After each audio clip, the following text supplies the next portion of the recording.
My time at the United States Military Academy as a math instructor leads me to of the Ad Hoc Committee for LA Recovery.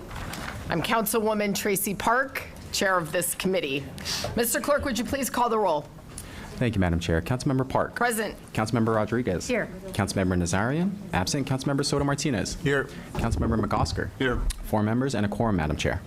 Thank you, Mr. Clerk. Before we proceed to public comment, I want to welcome everyone to Council District 11.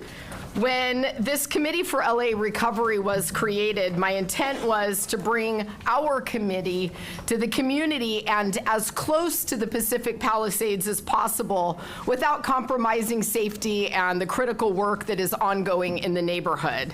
So I want to thank our city staff for making this morning's meeting possible, our council sergeants, ITA Audio, Channel 35, the city attorney, the CLA, and our city departments. Colleagues, during our last committee, which occurred in the immediate aftermath of the fires, there was still much uncertainty and the work before us was monumental.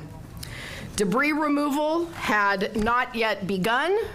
Water and electricity was still off for much of the Pacific Palisades, and we were just beginning to assess and get a full picture and understanding of the extent of the damage. Today presents a little different picture. Phase 1 of debris removal is now complete, and Phase 2 is actively underway. As of this morning, 279 properties in Pacific Palisades have been cleared. To Palisades households who are listening, but who haven't yet opted in or opted out to participate in the Army Corps program for debris removal, I urge you to do so before the March 31st deadline. You can opt in now, and you can still opt out later if you change your mind at any point before the Army Corps begins working on your property. But we do need you to submit a form, either an opt-in or an opt-out, so we have an understanding of what each impacted household intends to do. Further, the Department of Building and Safety, who we will hear from today, issued its first rebuilding permits last week, signaling another milestone in our recovery.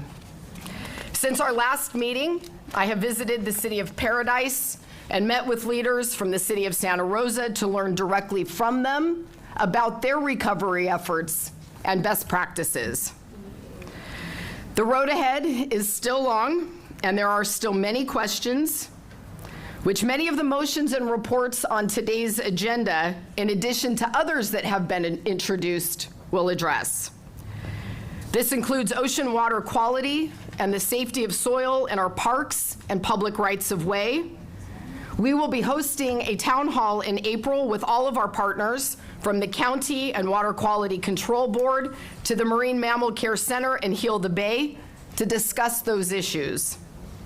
Also, rebuilding more resiliently, facilitating the return of tenants and the rebuilding of our mobile home parks in the Palisades, undergrounding the utilities, stabilizing our hillsides that have historically been prone to landslides and other risks, working and securing the cooperation from our state partners to better manage their land to keep it free from overgrown brush and other risks, and more. Working together, we are going to get these answers so that we can build a more resilient Palisades community for our future. That brings us to public comment. Members of the public wishing to give public comment can fill out a public comment card. Those are at the entrances to the community room. If you haven't received one and you'd like to offer public comment, please go ahead and get one of them and fill them out. Trey, you have cards there? Can you raise your hand? Trey, somewhere? Anyone? You have the cards? Okay, great. Thank you. Since this is a special meeting, there is no general public comment. You're going to be given up to 2 minutes for multiple items. So with that, I'm going to start calling some names from the cards that I have, and if you could just come here to the podium. I'm going to start with Rick Poulos. Rick, come on up. Do I sit in front of you? I'm going to have you come to the podium here, and then Andrew Grekener.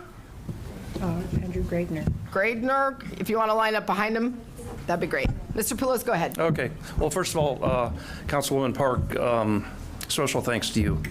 If it wasn't for you, we probably wouldn't even be sitting here. So my topic today is debris clearing. We have already cleared debris. We were out of plan check and about ready to get our building permit, not one of the three that you cited in the LA Times article. What was interesting about the LA Times article is one of those individuals stated that now that they have their permit, they can go clear their debris. But our plan checker has stated that we need to have clearance of debris clearing before we can pull a permit. So there's a little confusion there. And then the other confusion is how do you actually get the inspections? We chose not to go Army Corps of Engineers, but private, because we completed our clearing over 2 weeks ago. We're done. And we have the soils tests, the manifests, the certifications, certified people. So our question, we don't know how to get an inspection of our property, of the debris clearing from the city of LA at this point. So if you could tell us the name and phone number of the person, and we'll give them the date to come inspect it. I mean, we want to get going, because as you know, the people that are trying to build their homes, we're all trying to get ahead of the curve of cost escalation, which will happen either for good reasons, or the building industry will just take advantage of it. Whatever it is, we're trying to pre-buy materials so we get ahead of that curve. But this little hitch in the get-along, which is the inspection of our site, is something that we need information. And I've been talking to Craig and Starr about this. You probably heard my name come across your desk. So sorry for bugging you, but that's what I'd like to have happen if we could. Thanks. Thank you for that. Okay. And if there's anyone here from CD11 that needs to follow up with him on the specifics, happy to do that. But these are the exact kind of issues that we appreciate you pointing out, because these are the adjustments that we need to make sure that this process is as accessible and easy for everyone as possible. Mr. Graebner, go ahead. All right, so you just heard the council member for this district and notorious anti-unhoused bigot, Officer Tracy Park, give you some weird lies about things. This recovery effort's not going well at all. It's barely even begun, and it's not focused on the residents of the Pacific Palisades or Altadena or anywhere. It's focused on the Olympics. And it's being led by a racist former member of the police commission, Steve Soboroff, and a pedophile who flew on Epstein's jet, Casey Wasserman.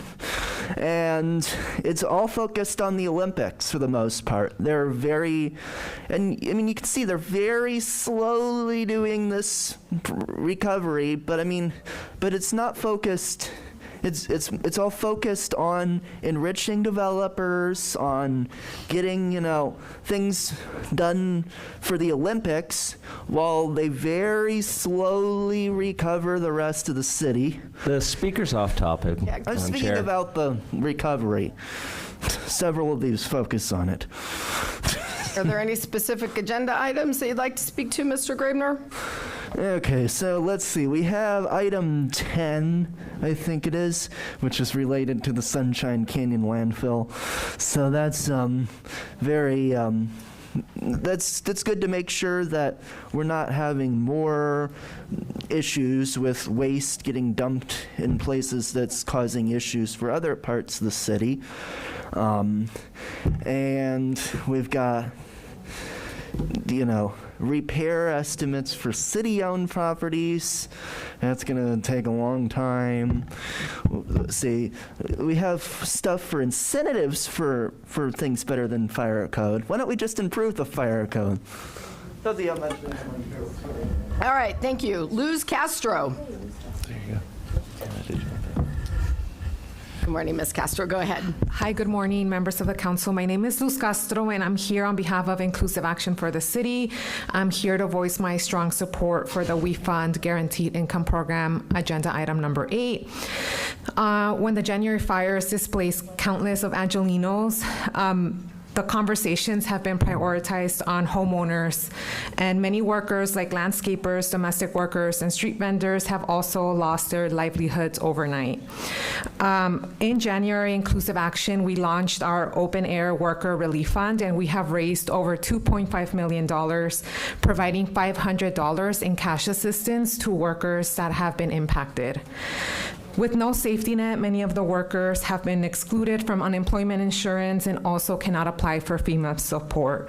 When talking to a lot of the workers have shared deep concerns around income loss, no job opportunities, the high cost of living, and overdue rent, and also struggling to pay utility bills. Many of them have lost their homes, others have lost their equipment, and we believe that a solution to supporting workers is making sure that we are able to expand guaranteed income programs, which will provide critical financial support to workers that have been impacted by climate disasters, and in this case, by the wildfires. Thank you so much. Thank you, Ms. Castro, and thank you for coming all the way to the west side. Paloma Bustos, come on up. And Luis Lopez, if you'd like to come get in line behind her, that would be great. Good morning, Ms. Bustos. Go ahead. Good morning. Thank you so much. My name is Paloma Bustos, and I'm a policy associate with the Sunita Jain Anti-Trafficking Initiative at Loyola Law School. And I'm here to speak on the risk of human trafficking following natural disasters. When people lose their homes, jobs, and support systems, traffickers take advantage, tricking people into unsafe jobs, housing, and trapping them in forced labor or commercial sex. This is not just a possibility. We've seen this happen after hurricanes and wildfires across the country. We cannot let it happen here in Los Angeles now or in the future. On April 1st, the LA County Board of Supervisors will be introducing a motion that takes action into making sure that people are informed and protected through key steps. 1, it raises awareness so people know the warning signs of trafficking. 2, it trains emergency workers and communities to recognize and stop trafficking, and it commits the county to work with businesses that follow fair labor practices. We urge the City Council to introduce a similar motion, one that protects the most vulnerable and ensures that recovery efforts don't leave anyone behind. Thank you. Thank you, Ms. Bustos. Mr. Lopez, come on up, and Fred Cordova, if you want to come get in line. Mr. Lopez, go ahead. Thank you. Good morning. My name is Luis Lopez, and I live in Council in District 1. I am here representing Alliance for a Better Community to express my strong support for the We Fund program as outlined in the Community Investment for Families Department's report. ABC is a Latina and Latino policy and advocacy organization focusing on advancing social, economic, racial equity and justice for the Latina and Latino community and the Los Angeles region through power building and policy and advocacy. This year, our city has endured devastating wildfires, floods, and hazardous air conditions, displacing countless residents. While relief efforts have rightly focused on homeowners and property losses, we must also recognize the workers who lost their livelihoods overnight. Housekeepers, domestic workers, small business owners, and part-time employees who rely on daily wages to survive. At ABC, we launched the Fuerza Fund to provide emergency cash assistance to workers and households affected by LA wildfires. The fund focuses on direct relief, ensuring that essential and displaced workers receive immediate support. This initiative is part of ABC's broader commitment to economic prosperity and community resilience. The We Fund program would complement these efforts by providing additional financial assistance to impacted workers, preventing them from being left behind in disaster recovery. For thousands still struggling to rebuild, this support is not just financial, it is a pathway to stability. I urge this committee to allocate the highest possible funding for the We Fund. Beyond those who lost their homes, some of the most vulnerable workers in our city have lost their ability to earn a living. Without this critical assistance, many face deepening financial hardship and the threat of becoming unhoused. Please ensure that We Fund receives the maximum possible funding so that every impacted worker can begin to rebuild their life. Thank you. Thank you, Mr. Lopez. Mr. Cordova, come on up. And if Quentin Fleming would like to come get in line, please. Mr. Cordova, go ahead. Good morning, and thank you for giving me a little time, and thank you for everything you're doing. The Palisades has been my home community for 11 and a half years, and I grew up in Pasadena and Altadena. I come from a 75-year-old company of builders, developers. I have been an investor and a developer for 40 years and built every kind of product. When I saw the devastation that happened in the Palisades and Altadena, I was absolutely heartbroken, just absolutely devastated. And on January 15th, I started writing a strategic plan about how to build back and restore both communities. That plan turned into a portion of Project Recovery, which some of you have seen already. I spent probably 200 hours on writing portions of Project Recovery, and the work was, I think, really exceptional. One of the things we noted in developing that is some of the impediments that are going to be to rebuilding. One of the key impediments is a lack of liquidity. There are many homeowners that are underinsured and uninsured. I started with a partner, a company called 3B Capital Partners. 3B means Build Back Better, and we can build back better. And 3B Capital Partners is going to provide liquidity to people who do not have the ability to build back or cannot. So I just wanted to tell you that we're here to work with you in any way we can to restore both of our communities. And this 3B's in the formation stage, but we'll get it together. And there's a lot of capital out there if we do it right. And we have to do it together. We have to build back in blocks together to achieve economies of scale, to prevent the price escalation of labor and materials. If we do this right, we believe we can reduce the quoted cost by 50%, 40 to 50%. So instead of building for $1,100 to $1,200 in the Palisades, you should be able to build for $550. That's time. Mr. Cordova, thank you so much for your partnership and your leadership on those efforts. Mr. Fleming, come on up, and Jessica Rogers, if you'd like to come get in line. Good morning. Thank you, council members, for being here and for volunteering to be a part of this critical committee. I'm here in support of item 15 on the agenda. I think it's an important step to reassure public confidence that indeed the community areas in the Palisades are and or will be safe in the future. I'm also here on another item too, just a potential problem that I think is coming down the pike. It involves insects, the vector control that we've been told not to leave our pools full for the Army Corps of Engineers, but the pools are becoming quite putrid and perfect breeding grounds for mosquitoes. So if someone could send an early warning or tell us how to keep our pools clean, that would be most appreciated. Thank you. We'll get some messaging out around that. Great. Ms. Rogers, come on up. And Sue Cole. Did I see Sue? If you want to come get in line next. Great. Jessica, go ahead. Good morning, Council. Jessica Rogers, President of the Pacific Palisades Residents Association. Thank you, everyone, for your tremendous efforts in the last few months. It has been a challenge to everybody to show up and give our absolute best, and I'm here to encourage everyone to continue to do so. I will point out that we have quite a few silos in place, and I thank the gentleman who came before us because I had never heard of your project, so thank you for that. This is one of the issues that we're facing here. The city, the county, the state, we cannot, and the federal government, we cannot work in silos. This is not how we will be effective.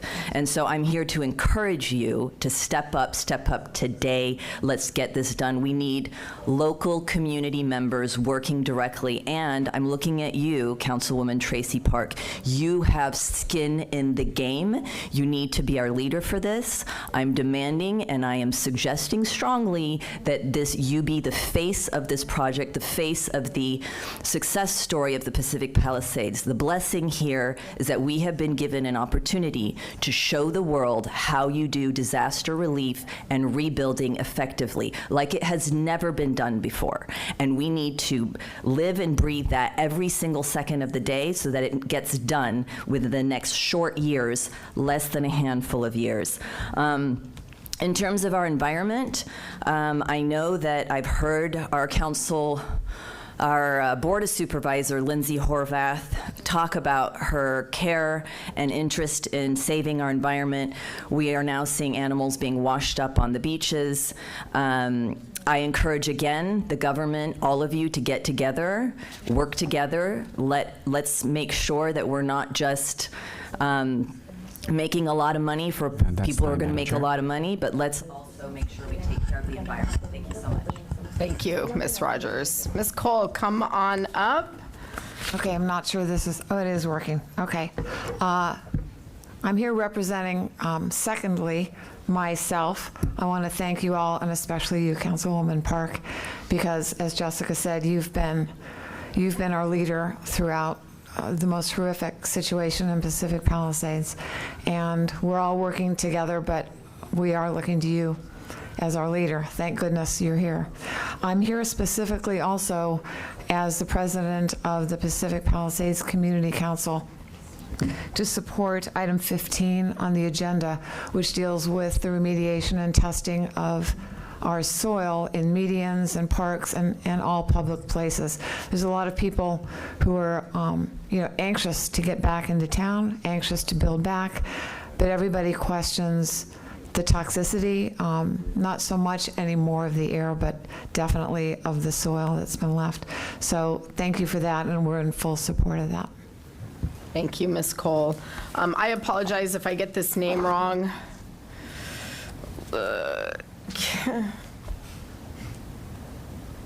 Captain? Last name Werner? Catherine. I am so sorry, Catherine. Oh, that's an okay. I look like it myself. Handwriting. My apologies. Come on up. And Lori Kudzel, if you want to come get in line.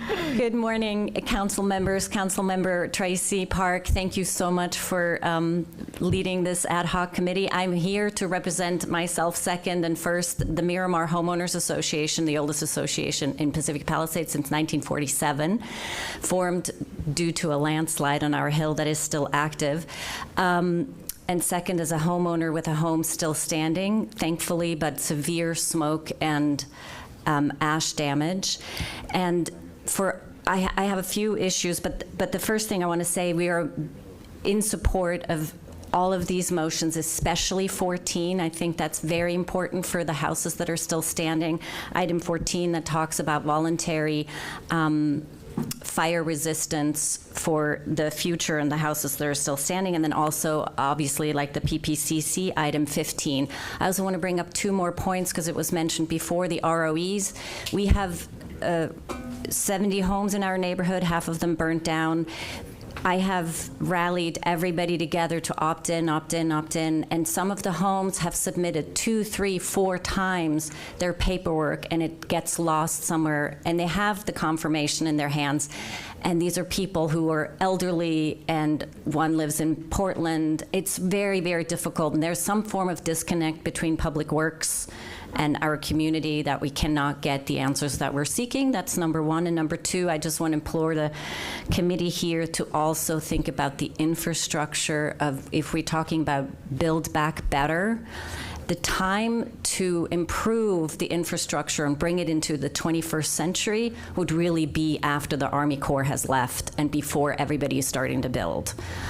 We have massive infrastructure issues on Paseo Miramar. Water main breaks. We had 4 water main breaks in 2 years. Highest fire hazard zone. We still have power lines above ground. Those things need to be taken care of and should be taken care of now. Thank you so much. Thank you for that, Ms. Werner. And if you would connect with one of the CD11 staff members are here, we want to get connected with folks who are having problem with their paperwork. Great. We'll get it sorted out. Thank you. Thank you for that. Lori, come on up. How are you? Hi, good, thank you. I'm happy to be here. Good morning, Councilwoman Park and members of the committee. My name is Lori Kudzel, and I've lived in the Palisades for 12 and a half years. My home was destroyed in the Palisades fire, and I'm hoping that our beloved community will be rebuilt soon. And thank you for all the efforts of this committee, and specifically Tracy. I've heard you speak often, and one of the things that you said is that you read all your emails, and I believe that, and I've sent you some emails, and I really appreciate you taking the time. and you helping us is truly inspiring, and we know you're there for us, all of you. Thank you. One of the things that I would ask, speaking on behalf of myself, is that we're going to be getting funding, from different areas, the local government, federal government, that you guys please make sure that the money is accounted for and spent well and goes to the right things, including obviously the homeowners, people with still standing, all the workers that everybody has talked about, the landscapers, the housekeepers. We're all in this together, and just praying that there's accountability.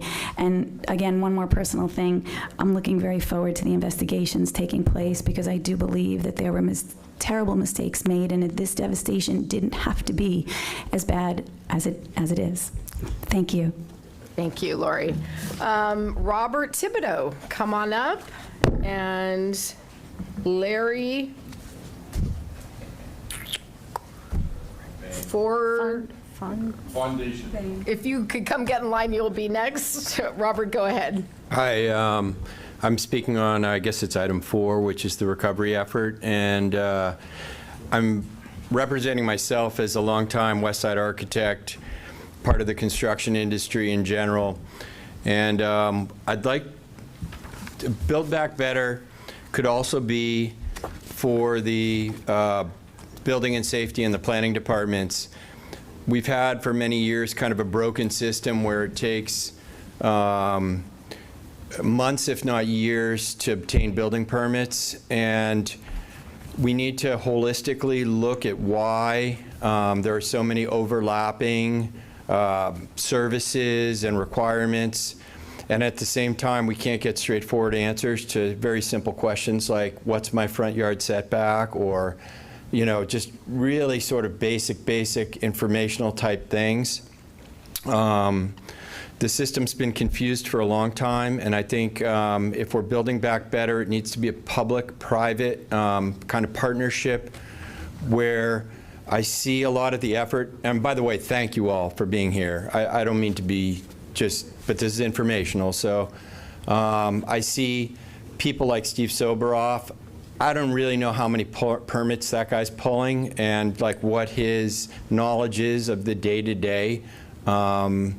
So my advice would be to get people like general contractors, smaller ones, guys who work in the neighborhood, guys who work on the west side, architects, engineers, to work with building and safety in order to streamline the process so we're not waiting, 6 months, 2 years, and longer for what should be 4 to 6 weeks worth of work. Thank you very much.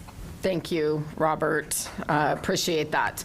Larry, come on up. And if we could have Lupita Martinez come get in line, you'll be next. Larry, go ahead. Thank you very much. My name is Larry Foundation, Executive Director of United Parents and Students.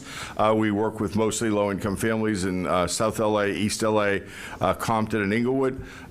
We extend, obviously, our full sympathy and empathy to anyone who lost their homes in either of the fires or the further damage with the water damage, et cetera. But I'm here to testify and comment on item number 8, and to extend our support for the Community Investment and Families Department's report to alleviate some of the suffering caused by people who still have their homes but lost their livelihoods. These would be housekeepers, nannies, gardeners, people who worked in various restaurants who woke up the next day and didn't have a job or any means to support their family. So we would like to see guaranteed basic income or otherwise cash assistance moved, a fund set up to move that so that those families can also begin to restore their lives and have livelihood. It's very difficult to replace. I've seen figures that as many as 20,000 jobs were lost. That's not all full-time jobs. If someone's a gardener, they might have 4 clients, but they tend to be in the same area. So they might have lost their entire customer base or client base. So I want to again testify to item number 8, and express our full support for We Fund and for having assistance to those who lost their jobs as well as lost their homes. Thank you very much. Thank you, sir. Ms. Martinez, come on up. And Steve Cron, if you want to come get in line, you'll be next. Hi, good morning. My name is Lupita Martinez. I'm the Regional Policy Advocate with CHIRLA, Coalition for Humane Immigrant Rights, and I'm here to express my strong support for the We Fund program, which is item 8 on the agenda. So this year, as we all know, we witnessed devastating wildfires, floods, and hazardous air conditions that displaced many of our residents across the city, specifically immigrant Angelenos that, as many of my colleagues have shared, woke up and, lost their home, lost their businesses. So CHIRLA particularly serves community members that lost their jobs and homes, gardeners, housekeepers, domestic workers who depend on daily wages to survive, but because of these devastating impacts, no longer have a job and no longer have a home. So the We Fund program would provide critical financial assistance to our community, ensuring our most vulnerable are not left behind. I do urge that we approve the highest possible funding for the program that CIFD has put together. So this past Saturday alone, too, I volunteered in the distribution of over 200 cash assistance grant reliefs for our community, and I had the opportunity to talk to them specifically, and they asked that they need more funding to get back and start their businesses, start building their homes. So this is what we're hearing directly from the community, and would definitely love to urge you to support item 8, but also want to take the opportunity to thank CIFD, our partners, and also City Council that has moved really quickly to support us in alleviating a lot of the pain that our community is currently going through. So thank you for that. Thank you, Ms. Martinez. Mr. Cron, come on up. And before you take the mic, if there's anyone else that wants to speak, please get your comment card in. Mr. Vane, I'm going to take you last. You're my next, so if you want to come on up and get in line. If anybody else wants to speak, get your cards in, because I'm going to close public comment here in just a minute. All right, Steve. Thank you, Ms. Park. It's nice to see you here.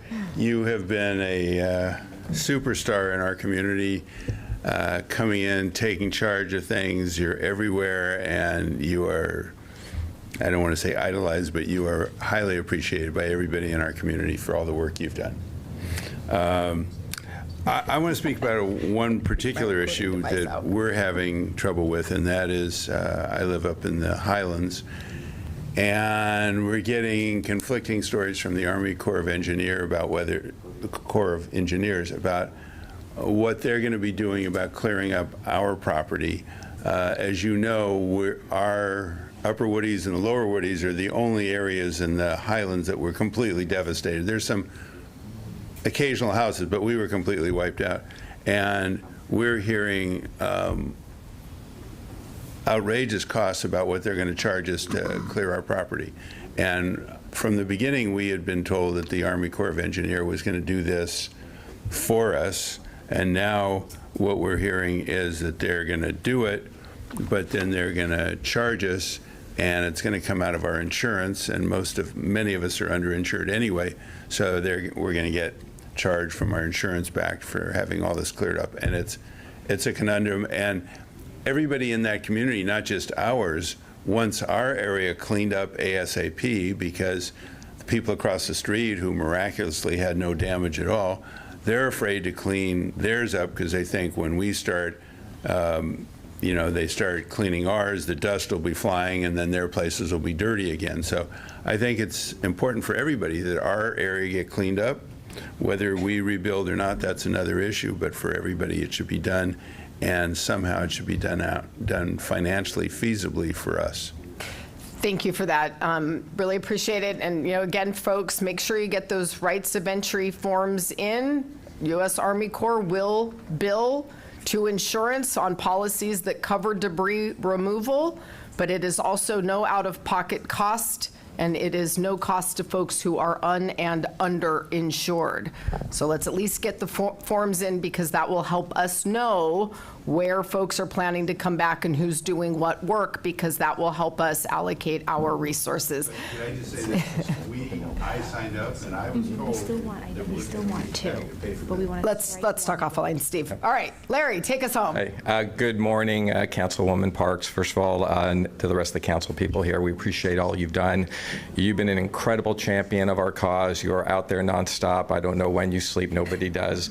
I have been a community member for over 30 years now of the Pacific Palisades area, and also represent a group called Pali Strong, which is a aggregation of what is about, when we message up to 10,000 plus community members. Can speak as clarifying a point that may have been mentioned earlier, being out in the community almost daily, out in the area on community matters. The progress, the laser-focused progress from your office and other offices, but yours in particular, to moving the rebuild, getting us back home has been tremendous, and every day things are happening. There is no distractions. There is nothing taking you guys off point. You are right there, right in the center of it, and we appreciate that from the bottom of our hearts. Moving forward into the agenda, a couple items on behalf of the community, Pali Strong, myself, is item number 8 as we get into the building and safety matters, or is it, number 6. Very important as we move into building safety, people want to get into their homes, and we want to make sure as we move forward that there's complete transparency and clarity of information. Not only a location in West LA, but perhaps another satellite location, because parking ingress egress is challenging there. I would highly recommend that. The community would like to be able to get those permits and get going. Signs are up already in the Palisades in alphabet saying we're ready to do construction, so let's get it going and move it forward. So clarity, communication, whatever platforms we can get that word out so people know what steps they need to take to get that building done and expedite it, and also potentially look at discounts or maybe some free things on permits on behalf of the people because the costs are high. And then I'm going to go to item 15. Yes, soil studies is going to give people the confidence, the community, the belief that we are going back safely with our families and our children. So a strong push towards having good studies, good numbers, hard data that tells us, yes, we can walk the streets once again with our kids. Back to the baby Bjorn. My son may not be in it, but anyways, let's get back there. Thank you to your team and the rest of the teams and the agencies that have worked extremely hard. That's time, Madam Chair. All right. Is there anyone else that did not already submit a card that wants to give comment? Going once. Going twice. Okay. That concludes public comment. Unless there is any objection from my colleagues, well, I was going to move items 9 through 14 and 16 on consent. Madam Vice Chair, did you have an amendment for item 11? I do. Okay, so let's hold that just real quick, and why don't we take 9 and 10, 12 to 14, and 16 on consent. So I also just wanted to help inform the motions on 9 and 10. Okay. If we could just hold that for a moment, just for a couple of comments. Okay. And then I'll have my amendment on 11, and then the balance if we could. Okay. So why don't we do then, if I have my math right, 13, 14, and 16? Mm-hmm. Okay, on consent. If that's okay, why don't we call the roll on those, Mr. Clerk? Did you want to include item number 12, Madam Chair? Yes. 12, yes, and 12, thank you. So we would be voting to approve 12 through 14 and item 16. 12, 13, 14, 16. Councilmember Park. Yes. Councilmember Rodriguez. Aye. Councilmember Nazarian. Absent. Councilmember Soto Martinez. Yes. Councilmember McOsker. Yes.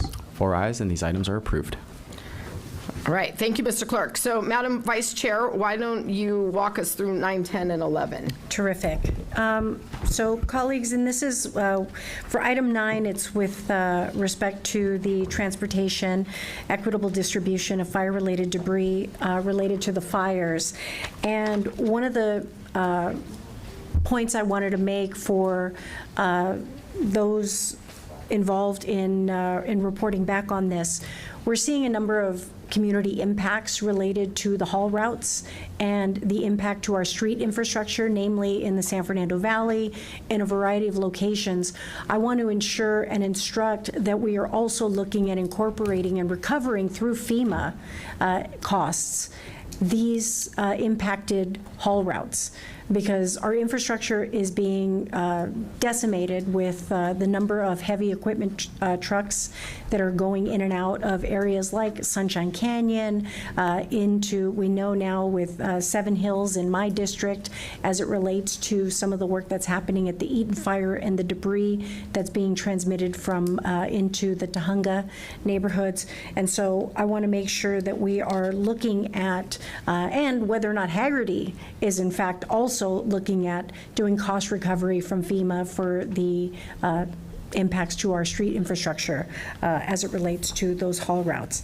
And similarly for item 10, because of the implications of the work that is being conducted by the Army Corps of Engineers, we're seeing in a lot of residential neighborhoods the impacts. So we want to make sure that we are eagerly pursuing those federal resources to recover those costs as well. Okay? Yes, and thank you for those additional instructions. And then for item 11, all I'm requesting is that we strike the second moving clause from that because it's redundant. We already have all the protocols in place. Thank you, Matt. And do we have a second? Second. Thank you. Do we need to call a separate roll for each of those 3 items, or can we take them with the additional instructions? We could take them all together, and we could just vote on item 11 as amended and 9 and 10 as approved. Okay, great. Why don't you call the roll? Thank you. Thank you, Madam Chair. Councilmember Park. Yes. Councilmember Rodriguez. Aye. Councilmember Nazarian. Absent Councilmember Soto Martinez. Yes. Councilmember McOsker. Yes. 4 ayes, and these items are approved with 11 as amended. All right. Thank you, Mr. Clerk. And then before we move to our discussion items, I also want to move to item 15 for a small technical amendment, and I think you have that if you could read the amendment for us. Thank you, Madam Chair. And item number 15 is a motion Park Padilla relative to a work plan to test and remediate the soil at city park properties, parkways, and medians in the burn zone of the Pacific Palisades and identify funding sources for a soil study and eligibility for reimbursement by the Federal Emergency Management Agency. Thank you. And the amendment reads as, I therefore move that the City Council instruct the Bureau of Engineering in coordination with the Bureau of Sanitation, Bureau of Street Services, the General Services Department, Recreation and Parks, and other departments as needed to report to Council in 30 days with a work plan to test and remediate the soil at all city facilities, parkways, and medians in the burn zone in the Pacific Palisades. And do I have a second? Second. Thank you, Madam Vice Chair. Mr. Clerk, if you would then please call the roll for item 15. Councilmember Park. Yes. Councilmember Rodriguez. Aye. Councilmember Nazarian. Absent. Councilmember Soto Martinez. Yes. Councilmember McOsker. Yes. 4 ayes, and this item is approved as amended. All right. Thank you. So that brings us back to item number 1. Mr. Clerk, if you would, please read the item. Item number 1 is a City Administrative Officer report relative to the Wildfire Emergency Response and Recovery Account General City Purposes Fund monthly expenditures for March 2025. Thank you for being with us this morning. Mr. Wexler, if you could just introduce yourself, and then the floor is yours. Thank you. My name is Jacob Wexler. I'm with the Office of the City Administrative Officer. Item 1 today is the CEO's first monthly report on the General City Purposes Wildfire Emergency Response and Recovery Account, which includes spending through March 14th of this year.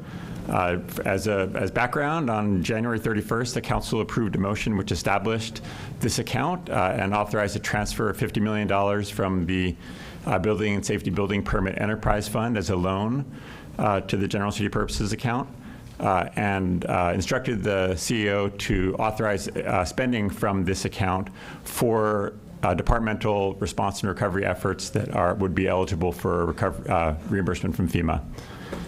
So as of March 14th, we have reported that we had spent $1.4 million in this account for a single project from the Bureau of Engineering related to debris removal in a blocked intersection at Stretto and Castillo Mar, and shoring of the hillside that had caused the slide, the debris to enter into the intersection. As we were establishing this account and got it up and running, since that time we have approved additional spending totaling around $14 million in the last week or so. There is another $15 million that came in as a request on Friday, which we have not completed our review of yet. And there's about $8.2 million that we are holding for the time being as we get more cost information from the departments to make sure that we give them an amount that they can spend during this fiscal year. And that completes my report. Great, thank you so much. So the $14 million that came in over the last week, what was that for? The bulk of that was for the Los Angeles Police Department for their overtime work. And There was other, some smaller projects for the Bureau of Engineering related to some project development and design work. Okay, and then the $15 million request I'm sorry, that ma'am. came. There is another $1 million for street services for debris removal. That's going to be an ongoing cost, and we're trying to, we anticipate that should get them enough funding to do debris removal in the right-of-way through the end of the fiscal year, but we will monitor that situation. We appreciate that. Every time it rains, we have another issue with needed debris removal out of the roads. So we really appreciate that. The $15 million request that came in on Friday, what's that for? That was from the fire department, and I would expect that would be probably also for overtime served. Okay. And then, so is that 8.2 million that's being held? Is that what is left in the account, or what's the balance at this point? At this point, we have, if all the requests that have been submitted were approved, the total is about $38 million. So there would be about $11 million left in the account. Great, thank you for that. So I was really happy to see the expenditure of the $1.4 million for the removal of the debris on Stretto. We really appreciate your prioritization of the projects that allowed the Army Corps to complete phases 1 and 2. And certainly the Castellamare area has had some unique challenges because of the landslide activity.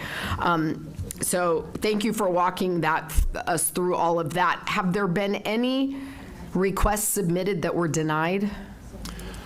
We haven't denied any requests at this point. We are holding a couple, as I mentioned, for street services for the timing, and others that we are unsure whether departments may be able to absorb those costs for the time being, but we'll monitor those accounts, and if it appears that not having the funds is constraining their activities, and we would reconsider those. Okay. As you receive funding requests from different departments, how are you assessing those requests, prioritizing them? What factors do you look at to assess who actually gets the funding? So first and foremost, our analysis relates to whether the request is FEMA reimbursable, which is the specific instruction in the motion. And fortunately, we do have a team in the office who's familiar with the FEMA reimbursement process, very familiar, and does that work on behalf of the city. So we make sure that they're involved with the review. And then our budget analysts also review it to make sure that we understand the project and its purpose, and understand it in the context of that department's overall fiscal situation and financial, the balances in their accounts. So you raise a good point about the sort of nuances for the FEMA recovery. And as you know, there are very detailed billing guidelines and notes that need to be captured to make the work eligible for reimbursement. Has that information been flowed out to the folks on the ground who are actually doing this? Are we capturing in narrative format work in ways that will make the reimbursement process go more smoothly? We have certainly heard from other communities that have had to navigate through this about challenges that they've had with requisite paperwork, timekeeping, and documentation for reimbursement. Patty Huber from the CAO. Since I deal with the FEMA reimbursement process, we are working directly with all of our departments. Our key resource, Mary, has been already meeting with all of the departments. We have Cal OES support.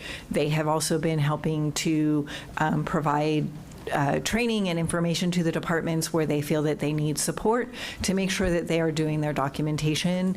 And we are explaining to them the kinds of things that are reimbursable, the kinds of things that are not, to make sure that they're writing their requests up appropriately. Okay, good. Glad to hear that that training is being flowed out, because I've just met with enough other communities at this point that have had challenges with the record keeping, and I know how big this is and how many different departments have their hands in it, and so to make sure that there is some standards and consistency. One more, and then I'm going to hand it over to you. Is this fund, the recovery account, going to front fund the costs for the Haggerty contract? The Haggerty contract is going to have to be evaluated mostly on a sort of an invoice by invoice basis, because not all of the work that they do would be FEMA reimbursable.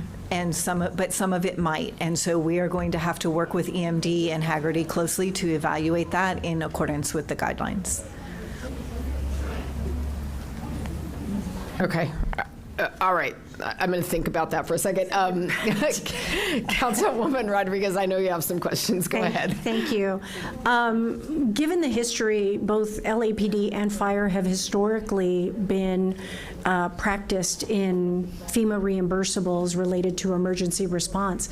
Have we historically used, given our fiscal constraints, given the building and safety trust fund that we're using, it gives me a little bit of heartburn that we would be having these, both fire and police, in their overtime accounts, apply to use these funds when we have departments that need to be responding to the reconstruction efforts, like BOE, like building and safety, like street services, that have their financial circumstances have been stretched and they don't even have staffing levels to respond.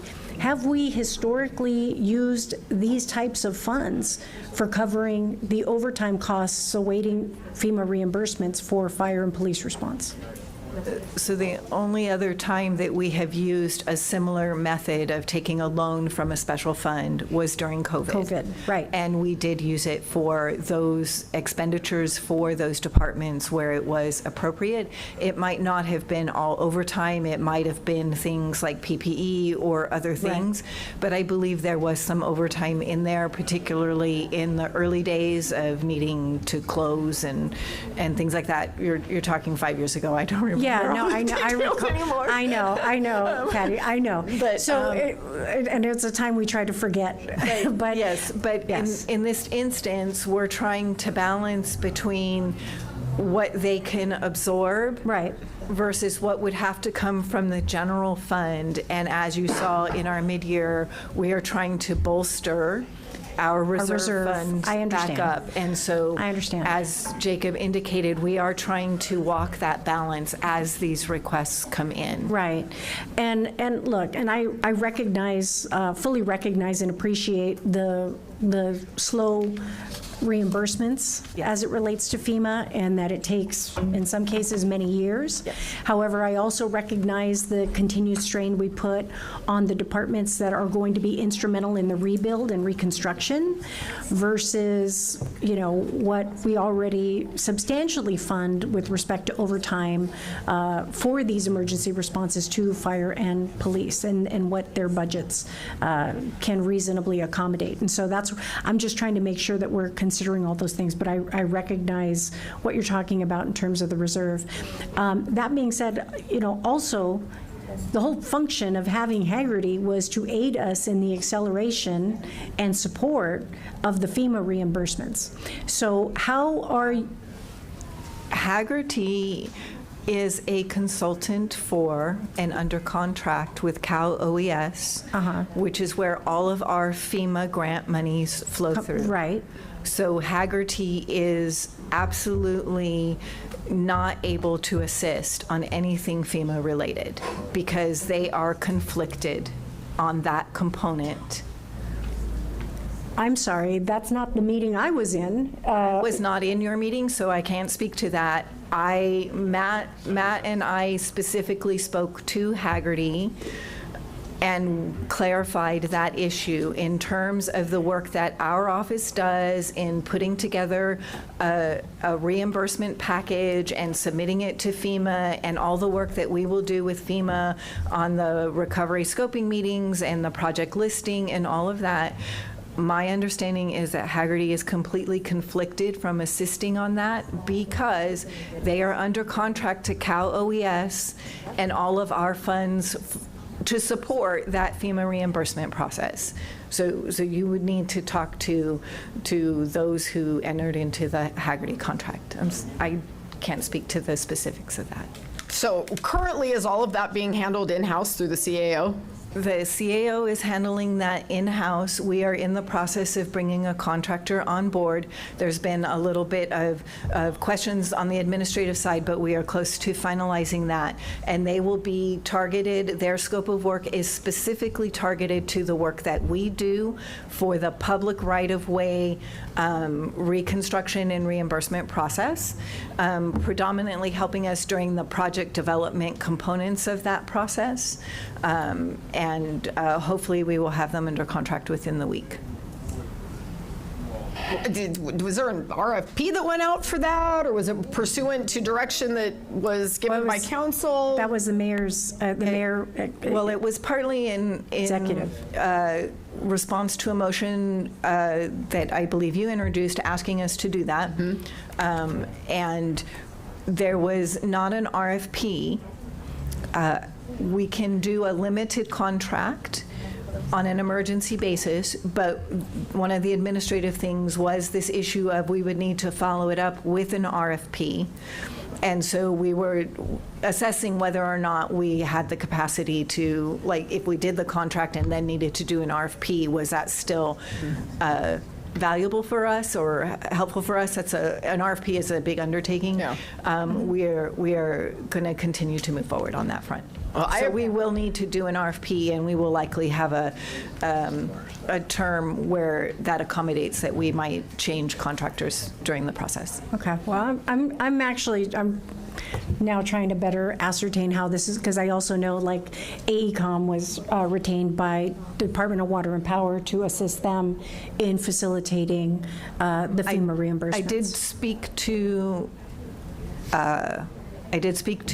DWP's liaison person, and he said it was actually a very limited contract to do training to make sure their project managers understood the reimbursement process. They wanted to proactively just train their own people. And that's what they told me it was for. I did not actually see the contract because it was only like $140,000. You needed Patty Huber to just teach them, right? Because you're schooled in this. I would have Mary teach them. She's way better at that. Right. Than Well, I want to, and I'll do some more due diligence. But I was in a meeting with Haggerty when they were first retained, and my recollection was the whole purpose and the benefit of having Haggerty was they were to aid us in maximizing the FEMA reimbursements in helping to facilitate that. So that's what I heard directly from them in that meeting. But which I was confused by because I was familiar with the CAO's office always playing that role.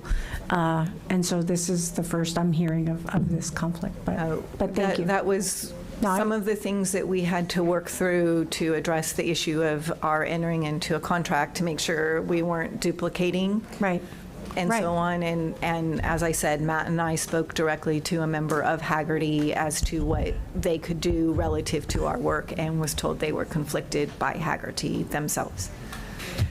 Well, I'm glad to hear that it is being done because it may be one of the most important components of recovery is to capture the work for reimbursement. And so thank you for moving on the instruction that we gave via the motion that was submitted on it. It worries me just knowing what your staffing levels are, that is going to continue to be a very, very heavy burden if you're not supported by the resources that you need. I would reiterate, however, this is something we know how to do, and we've done it a lot, and we have good support. The contractor is obviously just sort of, for us, we see as sort of as belt and suspenders for what we really honestly know how to do really well. Okay, good. Well, but we're not opposed to it. Like I said, we see it as something that is a help to us, but we would not fail without it. Yeah, well, it's great that DWP got AECOM to come in and do their training. I just think it's really important that we have consistent training and consistent messaging and consistent protocols going out across departments. And we've had our 2 dedicated Cal OES people going out to our key departments since basically the second week of the fire to start helping them and putting their answer their questions and do their stuff and get their stuff in order. Okay. Councilwoman Rodriguez, do you have any other questions? Mr. Soto Martinez? No. Mr. McCosker? Yes, Go ahead. Thank you. Patty and Jacob, thanks very much. Going back to the $50 million, so the 1.4 in the report, the 14 or 15 for police, 14 or 15 for fire, and the 8.2 that you're holding, that's at about $38 million.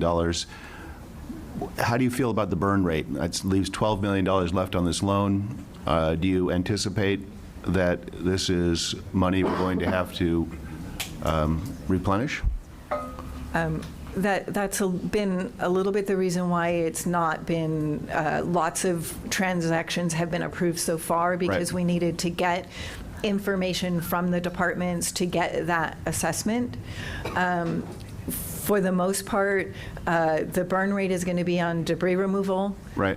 Maybe LAPD a little bit more as they continue to provide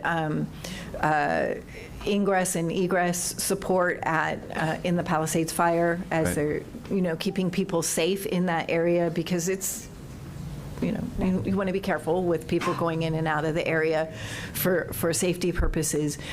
So they may still incur some overtime, but the big amount that we got really was for the immediate emergency protective measures during the fire. I see. So that nearly $30 million for police and fire represents the immediate response to the fire, and we're not talking about the comings and goings and transporting people in and out. Dollars being fungible, those might be things that can be absorbed. Yeah, and we will continue to monitor that. Great. So this is a loan from, this might be better for budget and finance, but this is a loan from the enterprise fund at the building and safety. I asked last time, I don't think I got an answer. What's the rate on the loan? It would be the Treasury borrowing rate, which I don't have the exact number in my head, but it's around 3%, I believe. So our pooled investment fund rate? Correct. All right, thank you. All right, thank you, Mr. McCosker. One last question. Are there any other funding sources being explored to front fund the emergency response and recovery efforts? At this time, I understand that there may be requests going to see if the state could provide cash flow. That's something in the legislative arena being done by the mayor's office. Don't know whether that would, how those conversations will go. We don't lead on those. Obviously, as we start to see this fund be depleted, we would be working and understanding where our departments were on all the other things that needed to be done, and potentially coming forward with maybe another request. Right. Okay. But for now, we are still assuming that we need to front fund the majority of this. Okay.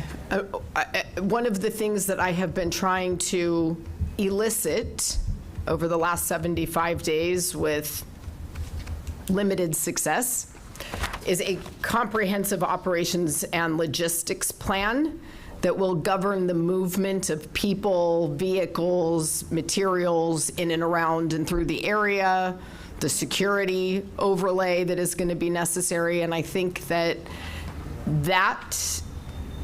understanding that interim needs and operations plan and how that dovetails into the long-term recovery plan will be foundational in helping us identify what those future costs may be. So I know that I think it's one of the things that Hagerty is going to be working on, but we're on day 75, and it is really hard to make plans for the future and to answer questions about timelines and staging and use of community assets without that plan. Yeah, that's not, we're a small piece of what is that larger plan. So I think it's going to be hard to get really comprehensive, concrete answers to those questions and funding costs and sources until we have that plan. So hopefully with that, when we hear from Hagerty today, we can get a little bit more clarity and issues or certainty about where they are on those issues and what work they have done so far and what the timeline is to deliver us those items. Okay. All right. Thank you so much. Any other questions, colleagues? Okay, so hearing none, what I would like to do is note and file the CAO report, but I'd also like to adopt the following additional instructions. I'd like to move that the CAO include in their future monthly expenditure reports the following information. 1, funding requests, including the total dollar amount that have been denied and the reason for denial, if any. And 2, funding requests, including total dollar amount that are pending review. Second. Thank you. With that, Mr. Clerk, please call the roll. Councilmember Park. Yes. Councilmember Rodriguez. Aye. Councilmember Nazarian, absent. Councilmember Soto Martinez. Yes. Councilmember McOsker. Yes. 4 ayes, and this item is noted and filed and approved amendment. Thank you. Okay. Thank you, Mr. Clerk, and thank you all for being here, and we'll look forward to following up with you shortly. With that, I would like to take items 2 through 5 together. Mr. Clerk, if you would, please read the items. Item number 2 is a city administrative officer report relative to the temporary reemployment of retired employees to aid in the city's wildfire recovery and rebuilding effort. Item number 3 is a chief legislative analyst report relative to staffing and resources for the January 2025 wildfires and requesting an updated recovery annex document tailored to the January 2025 wildfire emergency event that clarifies the roles and responsibilities of each city department and bureau and related matters. Item number 4 is a chief legislative analyst report relative to the Pacific Palisades Long-Term Recovery Plan. And item number 5 is a motion Park Rodriguez relative to providing quarterly reports regarding the implementation of the city's Emergency Operations Plan Recovery Annex for the January 2025 wildfires and selecting community-based representatives as members of the Long-Term Recovery Group and service contracts that have been executed and/or are being considered to assist with the recovery efforts for the January 2025 wildfires. Okay, all right. I have a few folks here. Do we have anyone from EMD and Haggerty here? Yeah. If I could have you, okay, good morning, Ms. Parks. If you could come up. Anyone from Haggerty? Oh, yep, there she is. Come on up.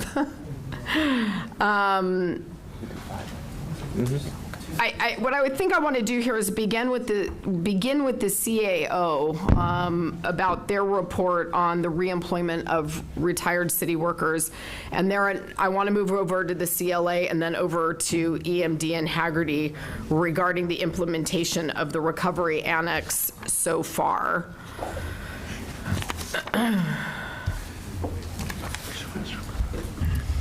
All right, so if everybody's settled, I think what I'd like to do is begin with the CAO on their report about reemployment of retired city workers. How are we doing on that? Anything happening on that front? Good morning, Melissa Velasco with the CAO. Hi, Melissa. So the report before you is in response to a motion which asked for the CAO to report regarding the feasibility of temporarily reemploying retired employees to aid in the city's wildfire recovery efforts. There's a charter section 1164B, which authorizes the reemployment of retired individuals for a period not to exceed 120 days within a fiscal year in the times when a member's services are required in an emergency to prevent a stoppage of public business and some other reasons. Obviously, this current situation would be an eligible situation where we could do that and rehire on a temporary basis, rehire retired employees on a temporary basis. That process is done by the department simply issuing a request to the mayor's office, and the approval is done by the mayor's office.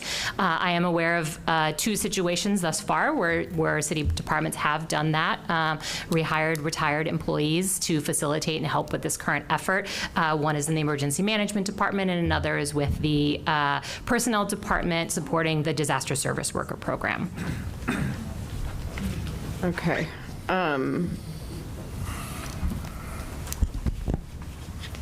So EMD and personnel, how many total for retired employees are we talking about? 2, one in each department that I'm aware of to date. I'm not sure of any requests that may have been submitted that have not been approved We yet. have one sitting right here. Ms. Featherstone. Sorry, Mr. Featherstone. You were one of the 2. I wasn't trying to out you. Who's our other one? Not here today. I was going to ask, is it our new fire chief? Is that right? Mm. Huh. Did personnel hire? You said it was personnel. They did. Someone who's helping to facilitate the disaster service worker program, a senior personnel analyst. Okay. I'll just say, given our critically low staffing levels across departments, I'm surprised it's 2. Why is that? Are we adequately staffed to do what we're doing? No. So why have we not hired more than 2 people in 75 days? Anyone? Have there been requests from any departments for additional staffing? Has Haggerty done any evaluations with our departments to find out what their needs are? Anyone? So, one, I'll speak very freely. The process is arduous and very detailed. I think I was surprised at how expeditiously I was brought back. But also, in lieu of that, not in lieu of it, but to support that effort, that was one of the reasons for bringing on the Haggerty folks, to be able to supplement. The Emergency Management Department does not have a standing recovery capability. In fact, the recovery unit leader was given that as a collateral duty within the early hours of the fire, which is, you should stand up recovery as close to the response effort as possible. So the recovery unit leader took it on as a collateral duty, and then as we moved out of response into short-term and long-term recovery, the 6 EMD personnel currently working on the recovery, in the recovery group, are all doing it as collateral duty, along with the work that Haggerty's supplementing with subject matter expertise and program management expertise. So, and I think I don't want to speak for Ms. Parks, but I believe in her current budget ask is to actually build out, I think, not less than 6 positions which would be involved in recovery, because this recovery, as we all know, is not going to is no short-term effort, and the recovery will actually situate us better for the next bad day we have here in Los Angeles. Okay.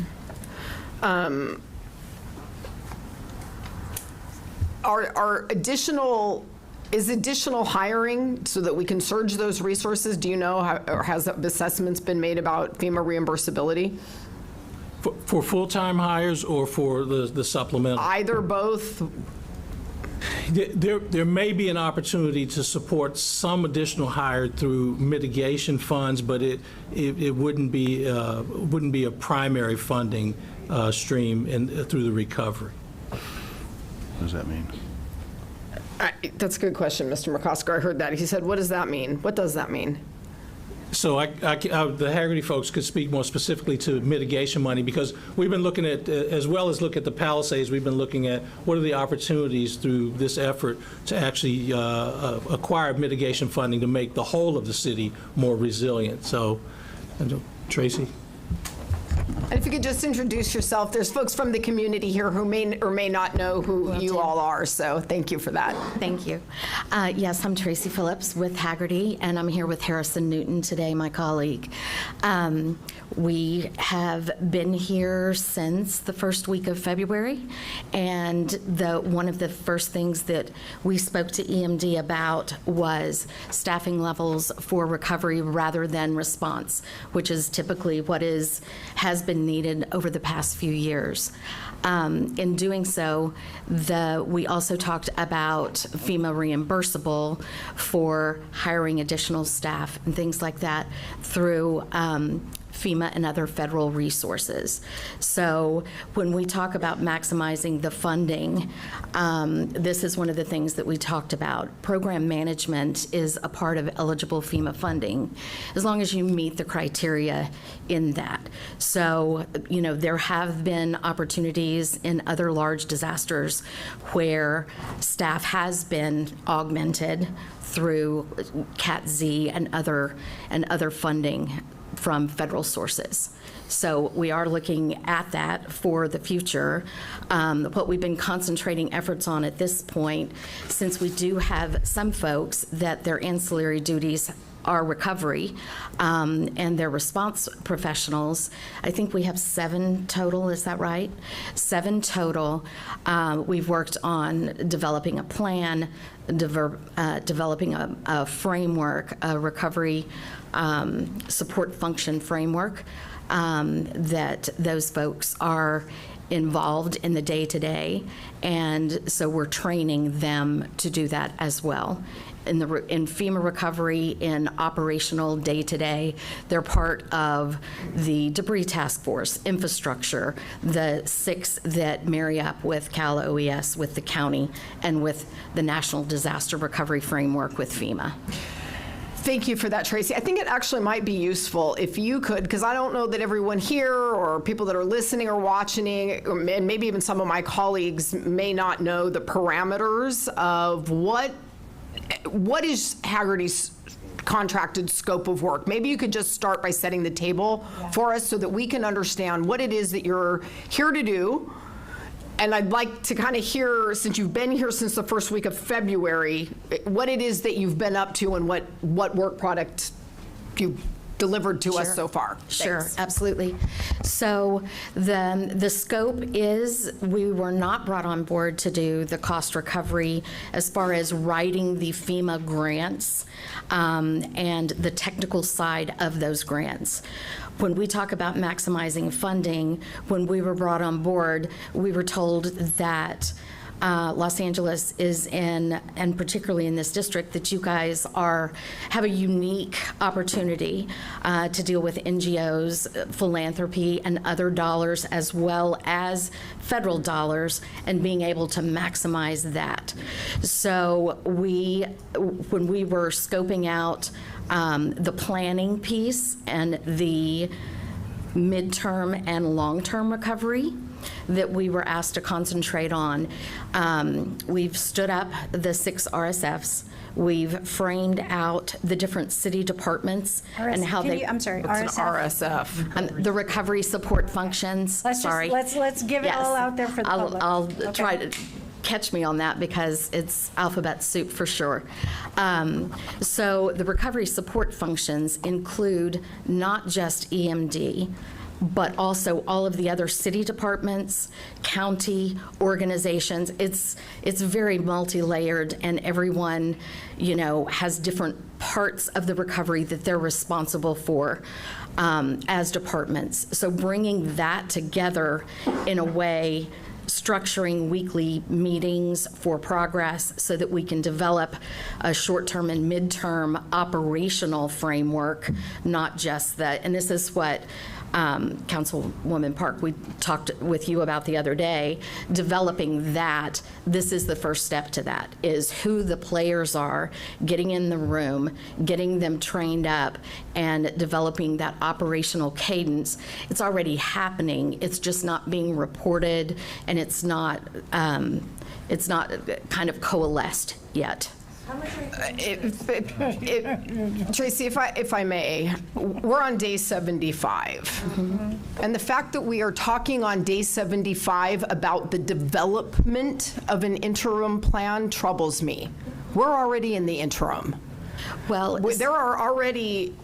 We were just there together last week. You see what I'm seeing. This work is happening around us in the absence of a guiding plan or document. So what is the timeline for us to see a written product that governs the phasing, the movement of people and materials and vehicles, the security plan for the area?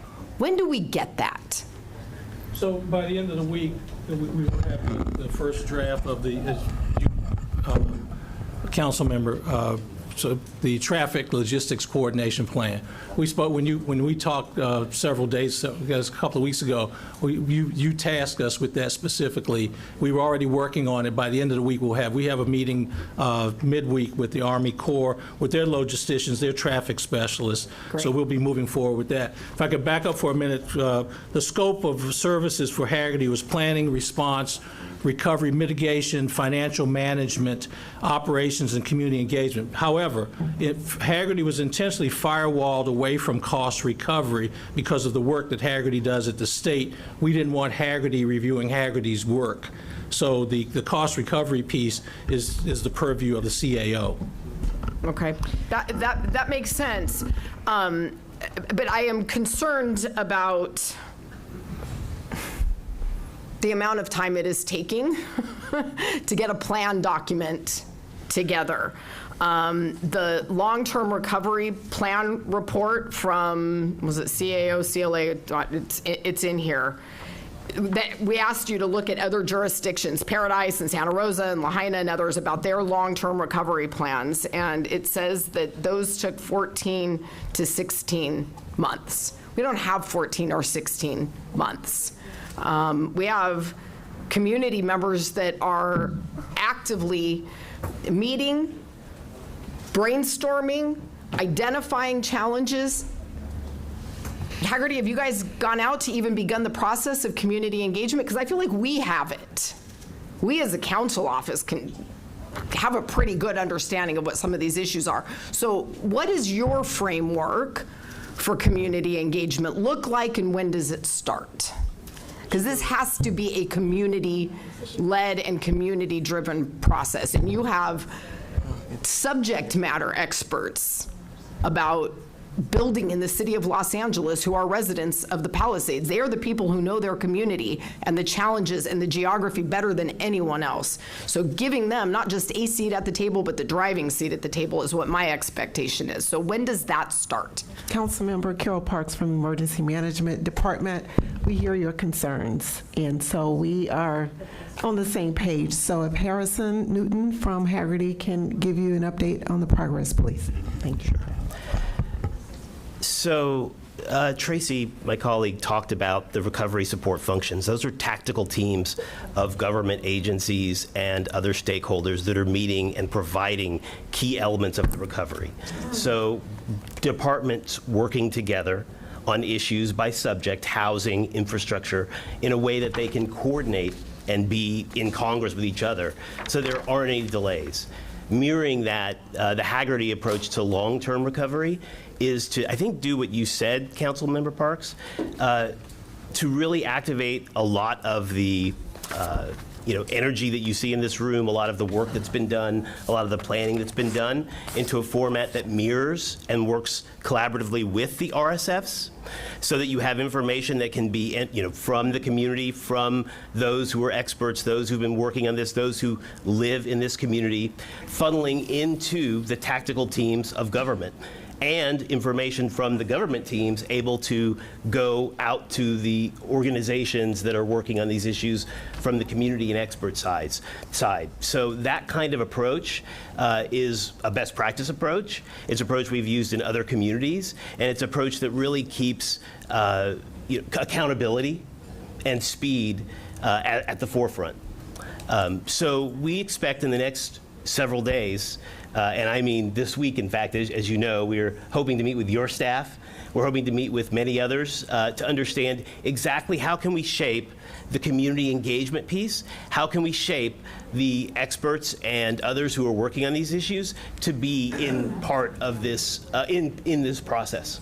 I'm just going to offer this. We cannot spend hours and hours and hours spinning our wheels trying to figure out how we're going to go and engage with our community. Just go engage with them. They're here. There's Mr. Cordova. He's got an equity program he's running. Larry Vane was here. He's running programs. We have those grassroots.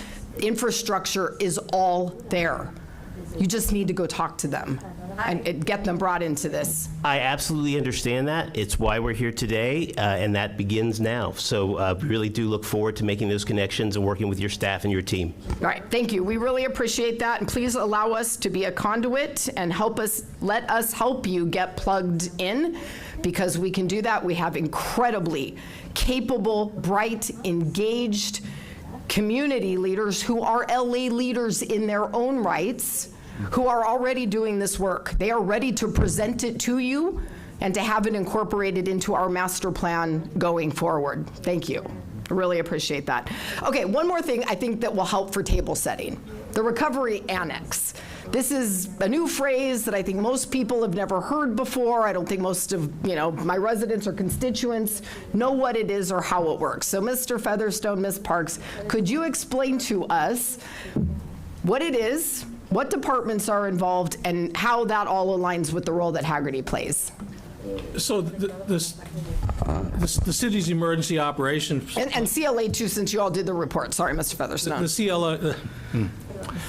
The city's emergency operations plan is augmented or supplemented by several annex specific to certain functions and hazards.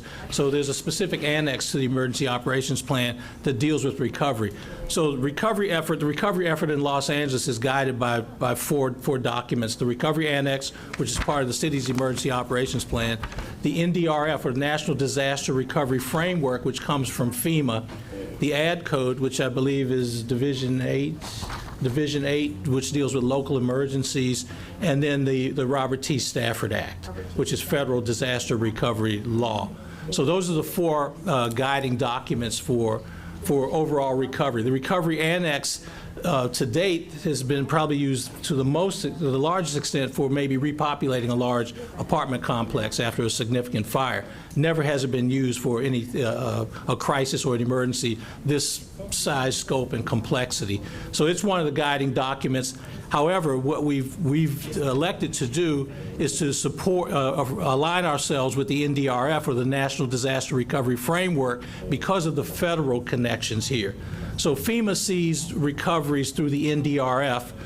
The state sees recoveries through the NDRF, and the county does the same. So what the city has done, and Ms. Phillips mentioned earlier, the city has developed recovery support functions and structured itself basically based upon the NDRF. The NDRF and the city's recovery annex are not in conflict. They actually supplement each other. Okay. So I think, pursuant to all of this, you, right, are our local disaster recovery manager. Is that your role, Mr. Featherstone? Yes. Okay. So what happens after 120 days when your appointment ends? And I ask that because I also hear that we're recruiting for a new recovery czar. Who is that person, and how does that fit in, that person, and what is their scope of authority, and where does that fit into the framework you all are operating in?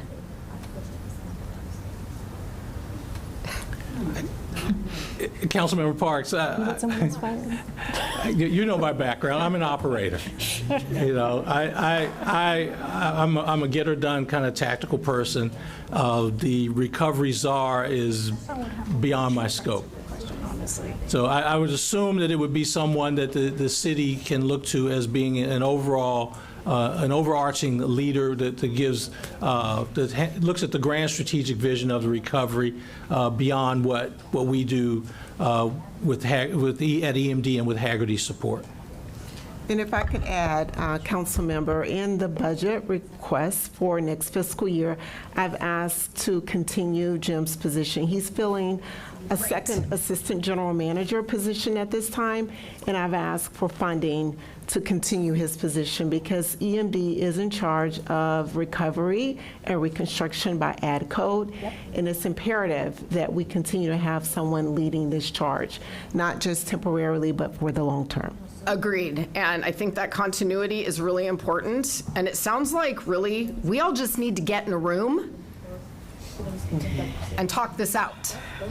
There are enough people and plans sitting right here today in this room that I think in a few hours with a whiteboard and a marker, we could probably hash this out and actually be able to start answering people's questions about what is a timeline? Where are we going to prioritize? Is it our commercial corridor first? Maybe, because we all need and want the businesses back, but what does that mean for Sunset Boulevard and the movement of vehicles and materials and goods? We have basic questions, and it is beyond frustrating to me that we've been asking them since day one and we're on day 75, and nobody can give us a straight answer. So let's get in a room and let's get the answers. These people are literally ready to rebuild and move, and we don't have a document or a plan to govern their next steps. So I look forward to continuing our work and rolling our sleeves up, but we have got to get moving. I don't want to come back for another one of these committee meetings and talk about how we're going to start talking about how to do community engagement. We're doing it. They're here. This isn't rocket science. We've got to do better. All right, colleagues. Thank you, Ms. Park. So just for the purposes of kind of being a little clearer, my understanding now, because in a previous meeting, I had a different understanding of what the scope of the Haggerty contract was, because we talked about the maximizing of the FEMA reimbursables, right? I didn't hear it wrong when we were in a room talking about the scope of the Haggerty contract. So that's why the revelation today for me was a little jarring.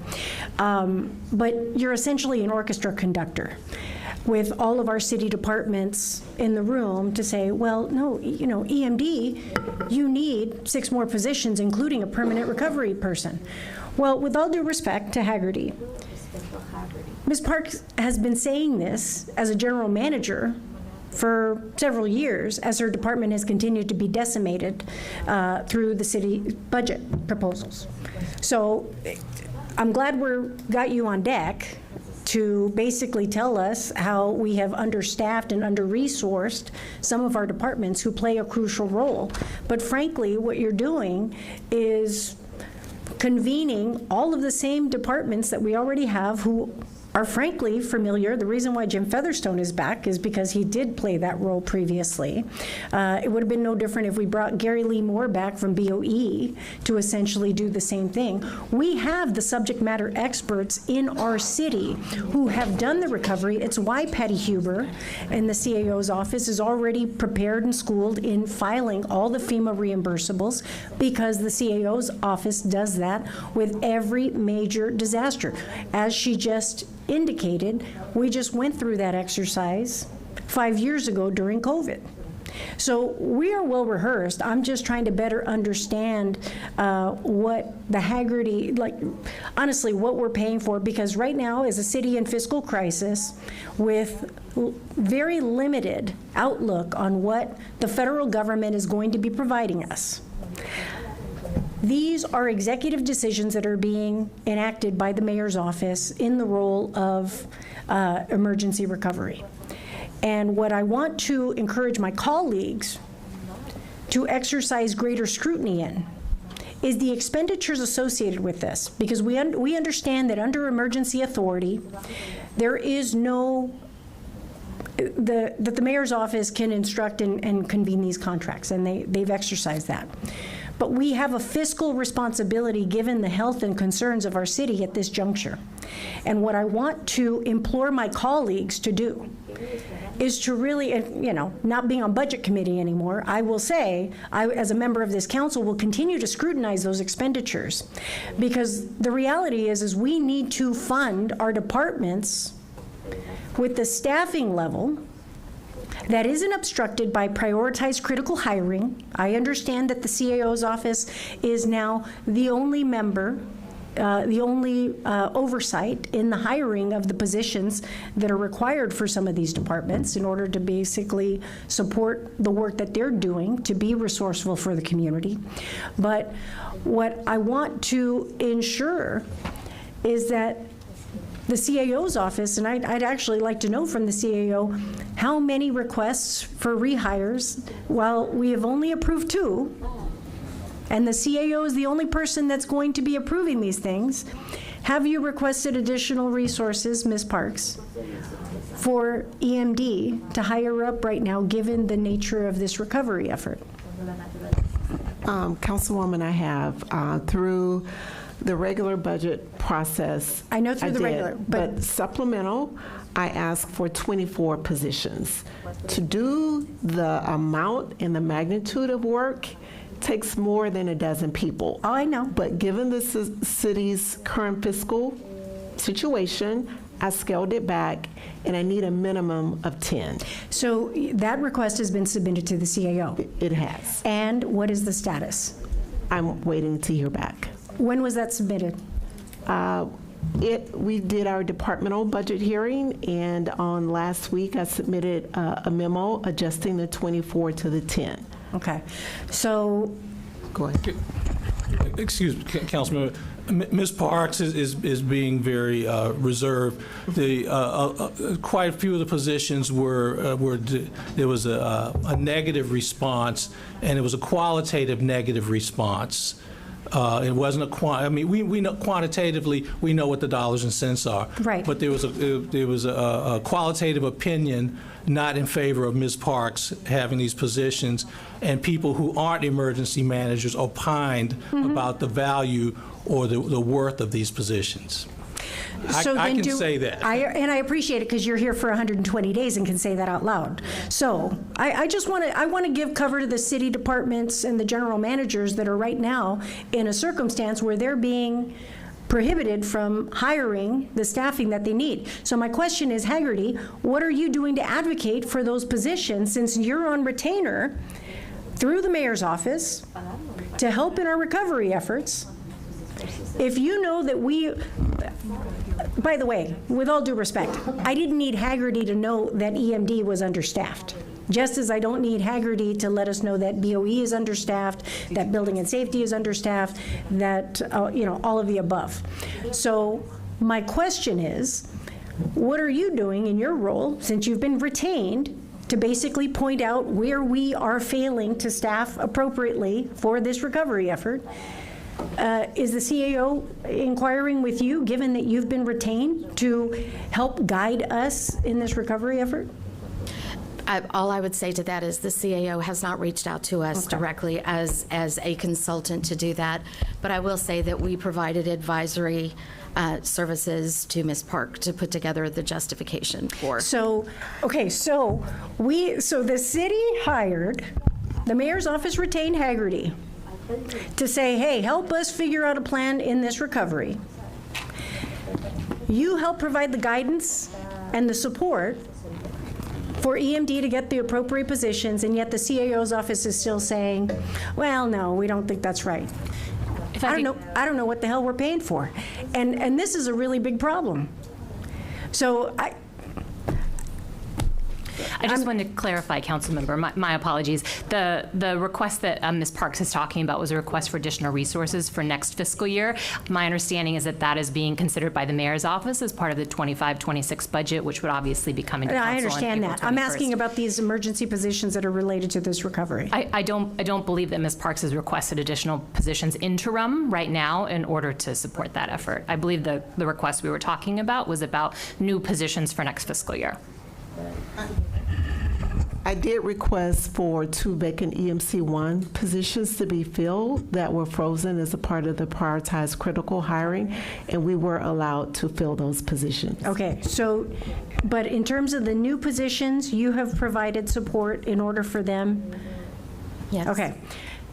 Because your word about it alone was insufficient, so we had to hire an outside consultant to basically corroborate that your request was in fact warranted.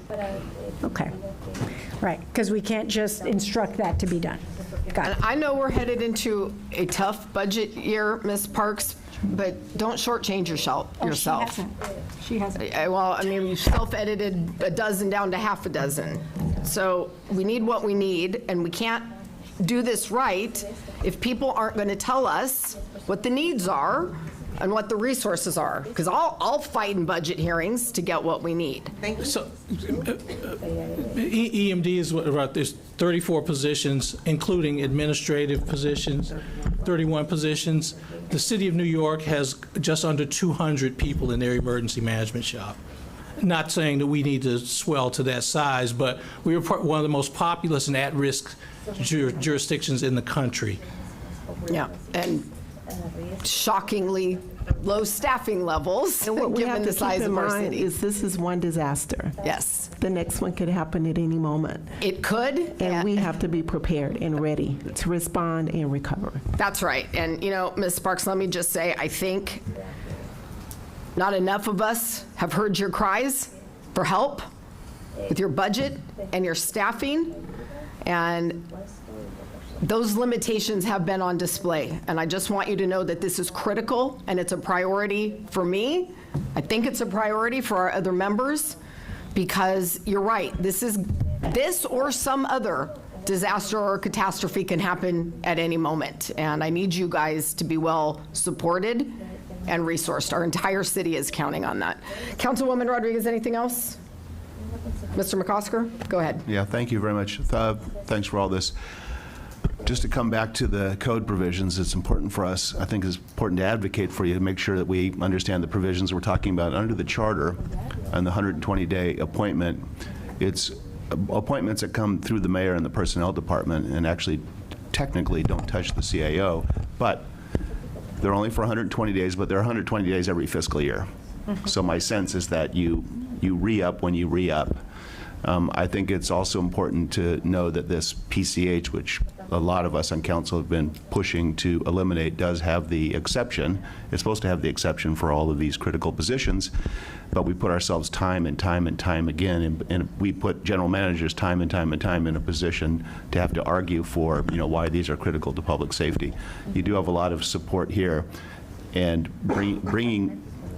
making sure that we understand the two different provisions of law. One is the charter, filling a charter provision, but unfortunately, it's a the charter says filling a position that is currently vacant. When we sweep vacancies, we eliminate the ability to fill those positions. You do have vacancies. You can fill all of those with the mayor's direction to the personnel department, through you to the personnel department, and you'll have support here for all of those, just as you've had with Jim, and just as the fire department obviously had with the chief. Let's not mix up two things, and let's make sure that we're advocating hard to make the PCH, which is a very unfortunate thing, work for us, work under the rules that we established for it. Not really a question. Okay, thank you for that, Mr. McCosker. Mr. Soto Martinez? Thank you so much, Madam Chair. First of all, thank you again for bringing us to the West Side and giving your community an opportunity to see their elected leaders here. As I've mentioned in the past, the entire council is behind you 100% to make sure that we move this as quickly as possible. Thank you. I think I understand there's a lot of frustrations from many people, including the public, and a lot of us here. Someone who doesn't come from government, I feel frustrated almost every day in this role for many different reasons. And I think, I'm really happy that we're here making government more accessible for folks. They don't have to drive into downtown. But I think what was lacking today, and I hope that we can improve on this, is a thoughtful presentation from all parties that are at the table. It's very difficult for many of us, including council members, to digest so much information from so many people on a very complicated issue, unless that information is presented in a very concise and clear way. As someone, and we're in government every single day. The public who is out here is not. Some of them have subject matter expertise, as Councilmember Park has mentioned, but I think for the next time that we take this opportunity to be with the community, I would like to see that presented. Otherwise, I think we're going to continue to have many of these reactions including from many of my colleagues here, and from the facial expressions and groans that I can see from the public as well. Yes, Mr. Felsen? Council member, thank you very much. I definitely take your comments to heart and to action, because I think on Wednesday of this week, we're actually going to roll out the Palisades Recovers story map, which will actually have interactive dashboards where any Angelino can click on it. They can see the status of the recovery, number of ROEs, what the status of their any address they put in. They can actually see the digital photos. They can see what the status of that ROE is, what the numbers are. I think when I checked last night, we had just under 250 parcels completed in the Palisades in terms of phase 2 of debris removal.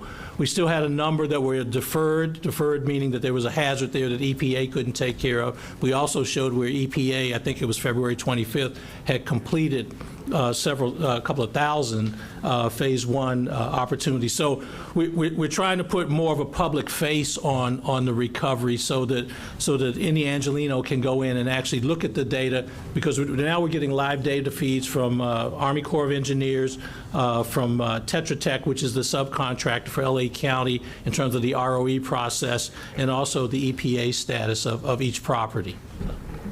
Right. No, I understand that, but I'm sort of pointing, and we need to publicize that as much as possible, but in a moment where we have an official government meeting on the west side with members of the public from the affected areas, this is a great opportunity to do it here. And so again, I think that's room for improvement. I think these items will go to full council. Perhaps that's an opportunity to do it, but we did miss an opportunity today to give the public on this side of town first-hand look on much of the information I think that they are asking for. But I do want to sort of, I've been in a few briefings, and obviously I'm not as hands-on as a councilwoman from the 11th district, but just for whenever we're doing something, right, I always like to compare ourselves to other areas of other that have similar situations. Can you, for the public, give us a comparison to other areas that have experienced this degree of devastation? And are we doing better? Are we doing worse? Are we doing the same? Can you just sort of give me a flavor of that? Can somebody give me that? CLA? Okay. CLA first maybe, and then Haggerty. Okay.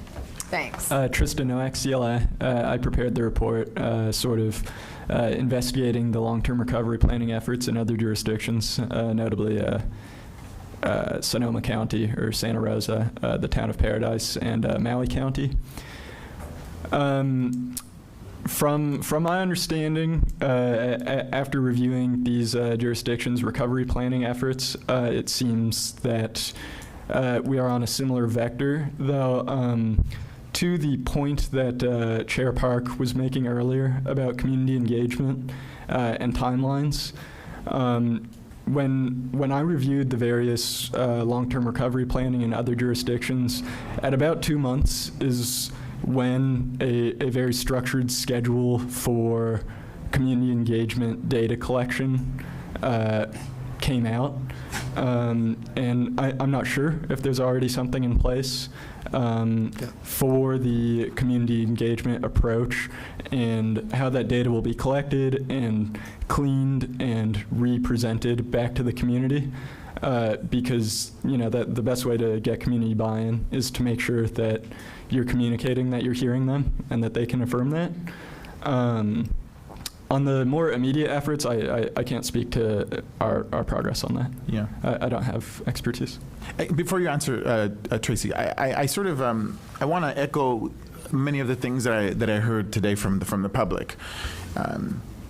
The soil issues came up, fire resilience, but the overall theme of many of these things, and correct me if I'm wrong, Madam Chair, people want to build. People want to build and go back to the community that they remember. And so if we know that that's the end goal, what are the key performance indicators that we need to be looking at and presented to this committee so that we can see how we're doing compared to other areas that have experienced this? And what are the things that we can do as legislators to move that forward as much as possible? So the gateway effort to rebuilding is debris removal. Unless and until we can expeditiously and efficiently do the debris removal, we can't move forward with rebuilding. So I was talking about a meeting we're having before, a meeting and a plan that will happen before the week's over to actually, how can we help the Army Corps of Engineers move forward as quickly and as efficiently as possible. Okay, so what are the other key performance indicators? So we've already done phase 1, and that was ahead of schedule, as EPA laid out. Then phase 2 is the debris removal. The debris removal overlaps with the planning. You're doing both, yeah. And permitting and all of that as folks get ready to rebuild. And that's underway. And then as that starts to transition into, there will be a pivot point where there's less and less debris removal done and more rebuilding. Okay. So that's why it's a key KPI for this week is the traffic management and logistics that needs to be put in place and how quickly we can make that happen. I think, Jim, you'd agree with that one. That's our very next key productive kind of operational day-to-day that we can help move the recovery along. Then as the rebuilding goes along, some of those key decisions that Ms. Park was talking about earlier, who comes first or what sector comes first, and how do you do that in a community that is hillside, that has ingress and egress, like all of that taken into consideration. And Harrison, do you want to speak to as we get to that level and what comes next? Yeah. I mean, I take your point that I think a formal presentation of these things would be helpful. I talked about the recovery support functions, those tactical teams that are managing the recovery. Each of those teams is going to have objectives, and in fact, they do have drafted objectives. They're being refined currently in coordination with many other different data points. But each of those teams will have a list of objectives that are all essentially KPIs. So we would be able to report those out and report to you progress there. Yeah. This is more incompetency and redundancy. Okay. I think those KPIs and those performance metrics are what we're all trying Yeah. to sink our Right. teeth into, and should perhaps, as part of that long-term operations and logistics plan, be there. Right. So we can measure. Yeah, so, and just look, I'll wrap up. I think that's the information that needs to be presented. It's key KPIs throughout the entire process with the goal of rebuilding the Palisades, right? That's what we want to hear. So I want to channel the frustration, but try to present to this group here something that could be helpful moving forward. Thanks. Thank you for that, Mr. Soto Martinez, and I agree with you, and that is the format that I would like to see for us going forward, is an actual presentation with a briefing, with progress updates, how we're meeting our benchmarks. I do want to say that. I also do, just because I know I'm kind of hard on folks, and it's because I care about this passionately, and I personally know and have relationships with thousands of people who are trying to make decisions about where to enroll their kids in school. Are they buying elsewhere or are they renting elsewhere? Are they going to rebuild or are they going to sell? And the longer it goes on, the more of them we lose. And I feel like these folks are ready to move on it, and if we could just get out of their way, they could probably actually get started on it. That said, I want to acknowledge the extraordinary work that has happened on the ground. And while these last 75 days have been long and short at the same time, we are actually moving at warp speed. The EPA completed phase 1, and I put some sarcastic quote marks around it because they did about half the properties. The other half is deferred to phase 2, if we're being honest about it. And anyone looking at the condition of the hillsides and the dangers there could have predicted that. But it's great effort, and we are moving. A couple of hundred lots cleared is good, but I want to see that number way, way up. The fact that we had water and power fully restored in less than 60 days is unprecedented. So I want our community members to know that while this does seem chaotic and bureaucratic, and it is, there is actually a lot of real forward progress and momentum happening. And I think that as we get these kinks worked out and we get these KPIs established, we get onto a regular cadence with our meetings and our reporting formats, and we get the overarching guiding document that we'd like to see that governs what the next 12 months, 18 months, 24 months, 36 months have in store for the Palisades, and how that's going to shift as work is done. I think that is going to put a lot of fears at ease, and it's going to give us a mission and a way to accomplish that mission. So I think we're all really kind of asking for and striving for the same thing here, and I know it's a lot of moving parts and a lot of city departments and a lot of unsiloing that has to be done to get us coordinating and working together, but we have to continue to keep up the momentum and the progress that we've seen. Mr. McCosker, did you have something else that you wanted to add? Just very quickly, in a world of that we occupy of insincere compliments to colleagues and others, I just want to say I feel your passion, and Madam Chair, I feel your passion, and And in far less dramatic circumstances in my life, I tell our team and I tell our staff that we only exist as a city to keep people safe and have orderly lives. And we can't get caught up in what some of today sounded like, that the product is not the process. The process can't be the product. The product is how do we get folks to safe, orderly lives, issuing building permits and moving. And the chair just described all of those pieces that she's focused on, you know, the water and the power. And while we want to see plans, I think it's safe to say, not for the sake of plans. We need to see progress. We need to see movement. And it's not adequate to say that we, as the second largest city in the United States with some of the most creative people on earth, are doing as well as other places. So I just want to commend the chair, and I want to say that we do not, while we want your planning to be planning, the product we're producing, our purpose of existence is not the plan, it's the progress towards a safe, orderly life in this community.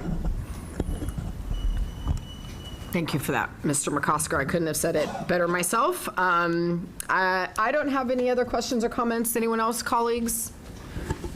No. Okay. So thank you. For item number 2, then, I'd like to move that we note and file the CAO report. If you would, please call the roll on item 2.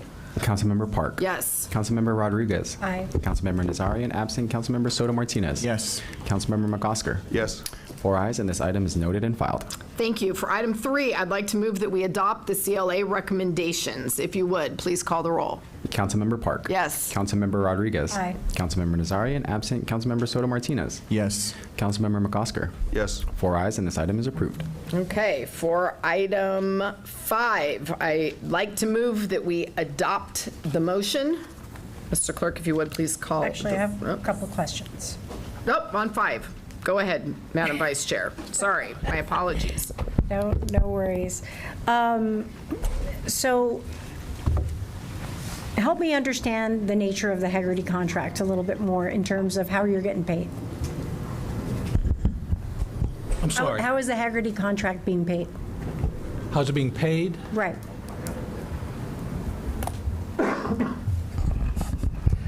Councilmember, to my knowledge, once we start receiving invoices, they will be submitted for consideration through the Wildfire Response and Recovery Fund. So that's our building and safety. You're talking about that fund? No, the one that CAO mentioned earlier. Right. reported So which back is on. yeah, right. Yes. Okay. With consideration for those items that are FEMA reimbursable. Any additional items, I still need to consult with the mayor's office on funding possibilities for those. Okay, so there's going to be, you're basically on a reimbursable basis on contract. There's been no front funding through that emergency account. And so my question is then, again, how much do we anticipate is going to, I mean, essentially we're in the mindset of this all being FEMA eligible for reimbursement, correct? That it's not going to have any potential out-of-pocket for the city?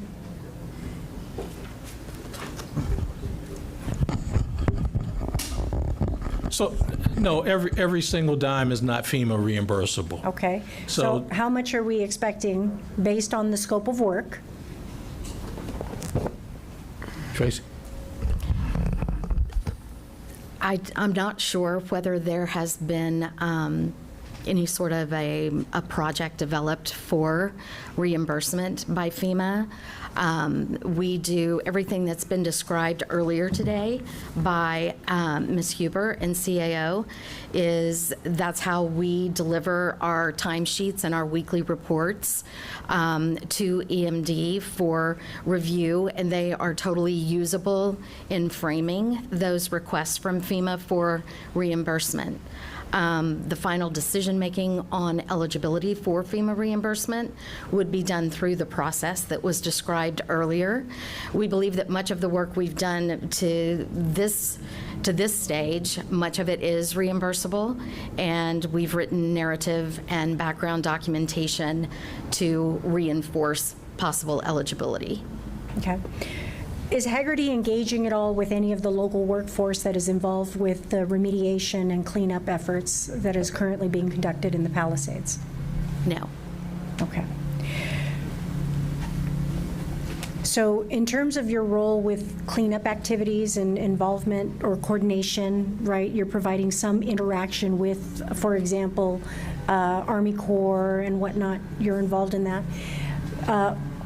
Who would be involved in some of, I'm hearing about different individuals being retained for some of the remediation work through, for example, the Conservation Corps and other agencies that are involved in helping to aid in that recovery effort.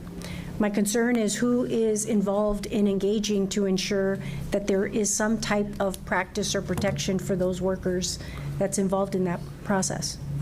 That's a good question. Hagerty, the folks we're working with are not directly involved in that. I don't know if that's through subcontractors with the Army Corps or with the other city departments.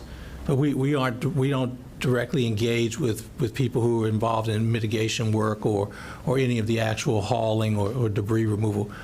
But should we know? Shouldn't we know? I mean, that's part of the recovery, so I'm just curious. It is. Then this is a little bit of a different situation when you're receiving direct federal assistance through FEMA for the Army Corps of Engineers, who is responsible, and EPA and others that are directly responsible for that work. So we receive on an informational basis what we need as far as operational updates, and other than that, we have no understanding or knowledge of, for instance, what subconsultants or subcontractors they're using for mitigation or the actual debris removal work or anything like that. I know that early on there were conversations with the Army Corps and with contract administration about the use of local contractors to as much as possible. Since we don't have a direct say or oversight over that, I can't speak authoritatively about it. So I guess my question is, with all the resources that we've retained, how can the city best ensure that some of the local businesses are actually procured for the purposes of the recovery effort, because frankly, that helps aid our recovery effort financially as a city. So among the scope of work that you're engaged in, my question is, how are you guiding that process to either work with the Bureau of Contract Administration, or what influence do we wield? I understand now, okay, I got it with Army Corps, but we don't want to see out-of-state agencies coming in and underpaying workers and exploiting the workforce. We want to ensure that it's our own workforce. We've got plenty of displaced workers. So how are we ensuring that Los Angeles businesses are benefiting from participating and able to participate in this rebuild and in the clearance? So with all of the expertise that you were retained for, my question is this part of the scope of work that you were also involved in helping to facilitate in your work? So facilitating federal contracts that we don't have any, that the city doesn't have any purview over to do the work? You're giving us the playbook on how to basically do this recovery, right? So my question is that also part of your scope of work? When you're telling us how to do our jobs better, my question is ensuring that the local businesses and local, construction opportunities and debris removal, how can we best position ourselves in Los Angeles for ensuring that our local businesses can be part of this rebuild in terms of, right? Because you're here to give us that guidance. So my question is, how are you helping us? Because we have so many displaced workers. We have an economic opportunity in this reconstruction effort to help buoy this local economy in Los Angeles, given what how we've already been impacted. I would expect that you had some experience in some of the recovery efforts that have occurred in other cities. So my question is, how are you helping to provide us some guidance, given that I understand you're not going to govern how the federal government does it, but given your exposure in many disaster recovery efforts across the country, I would presume that you had some insight to offer us so that we can better posture local businesses and in our reconstruction efforts. So how might we do that? So in previous debris operations that I've been a part of, both when I was employed by FEMA and on the private sector side, we've definitely had those kinds of conversations with local officials and departments to make sure that the local workforce is made a part of the recovery, and utilizing those kinds of local resources and assets. I'll only reiterate that now we do have a debris task force that is a part of our recovery support function for infrastructure, and we sit on that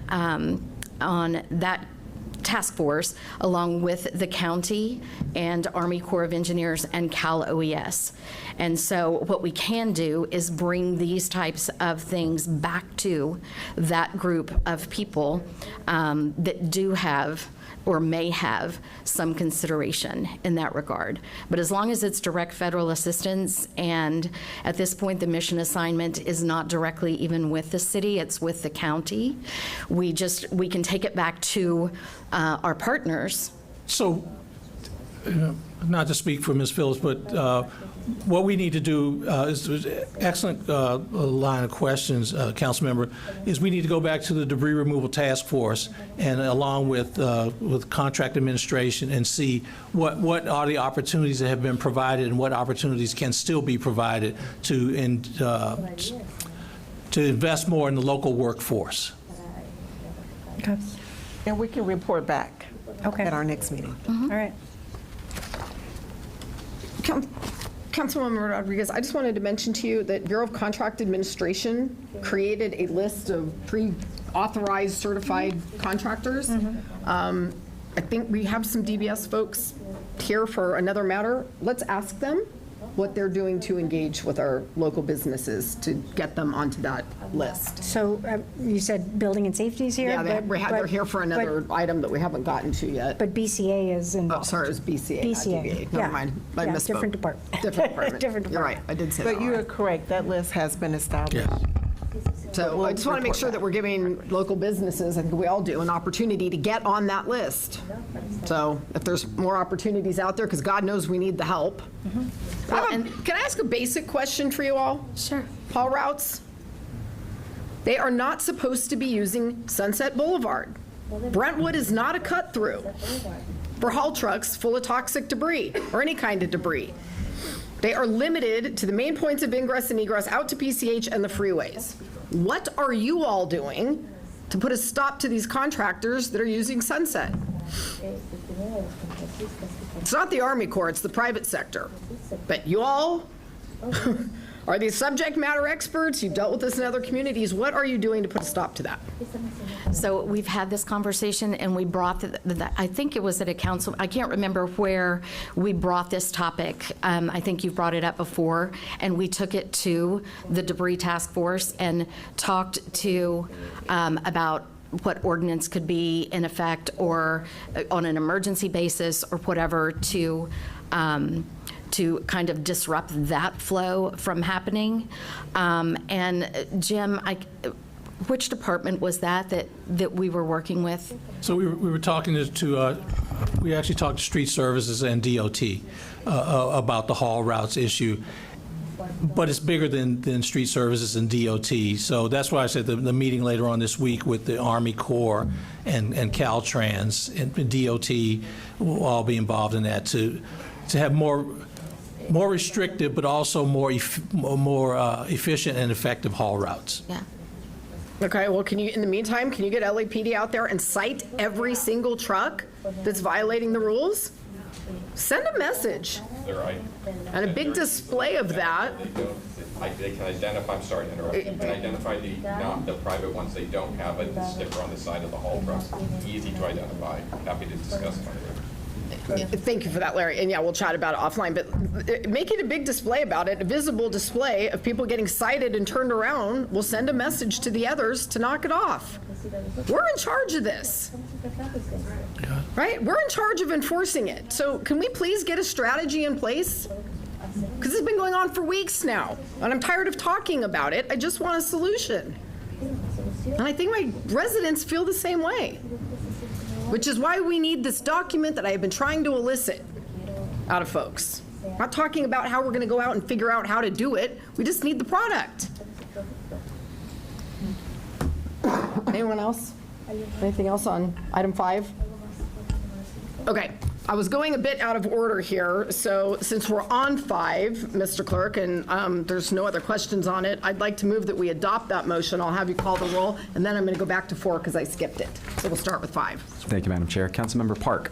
Yes. Councilmember Rodriguez. Aye. Councilmember Nazarian, absent. Councilmember Soto Martinez. Yes. Councilmember McOsker. Yes. 4 ayes, and this item is approved. Great, thank you. Back to item 4. I'd like to move that we note and file the CLA report. If you would, please call the roll on item 4. Councilmember Park. Yes. Councilmember Rodriguez. Aye. Councilmember Nazarian, absent. Councilmember Soto Martinez. Yes. Councilmember McOsker. Yep. 4 ayes, and this item is noted and filed. Okay, thank you very much. We are going to move on then to item 6. Item number 6 is a Department of Building and Safety report relative to the suitability of utilizing the West Los Angeles Department of Building and Safety Office as a centralized permit operations center.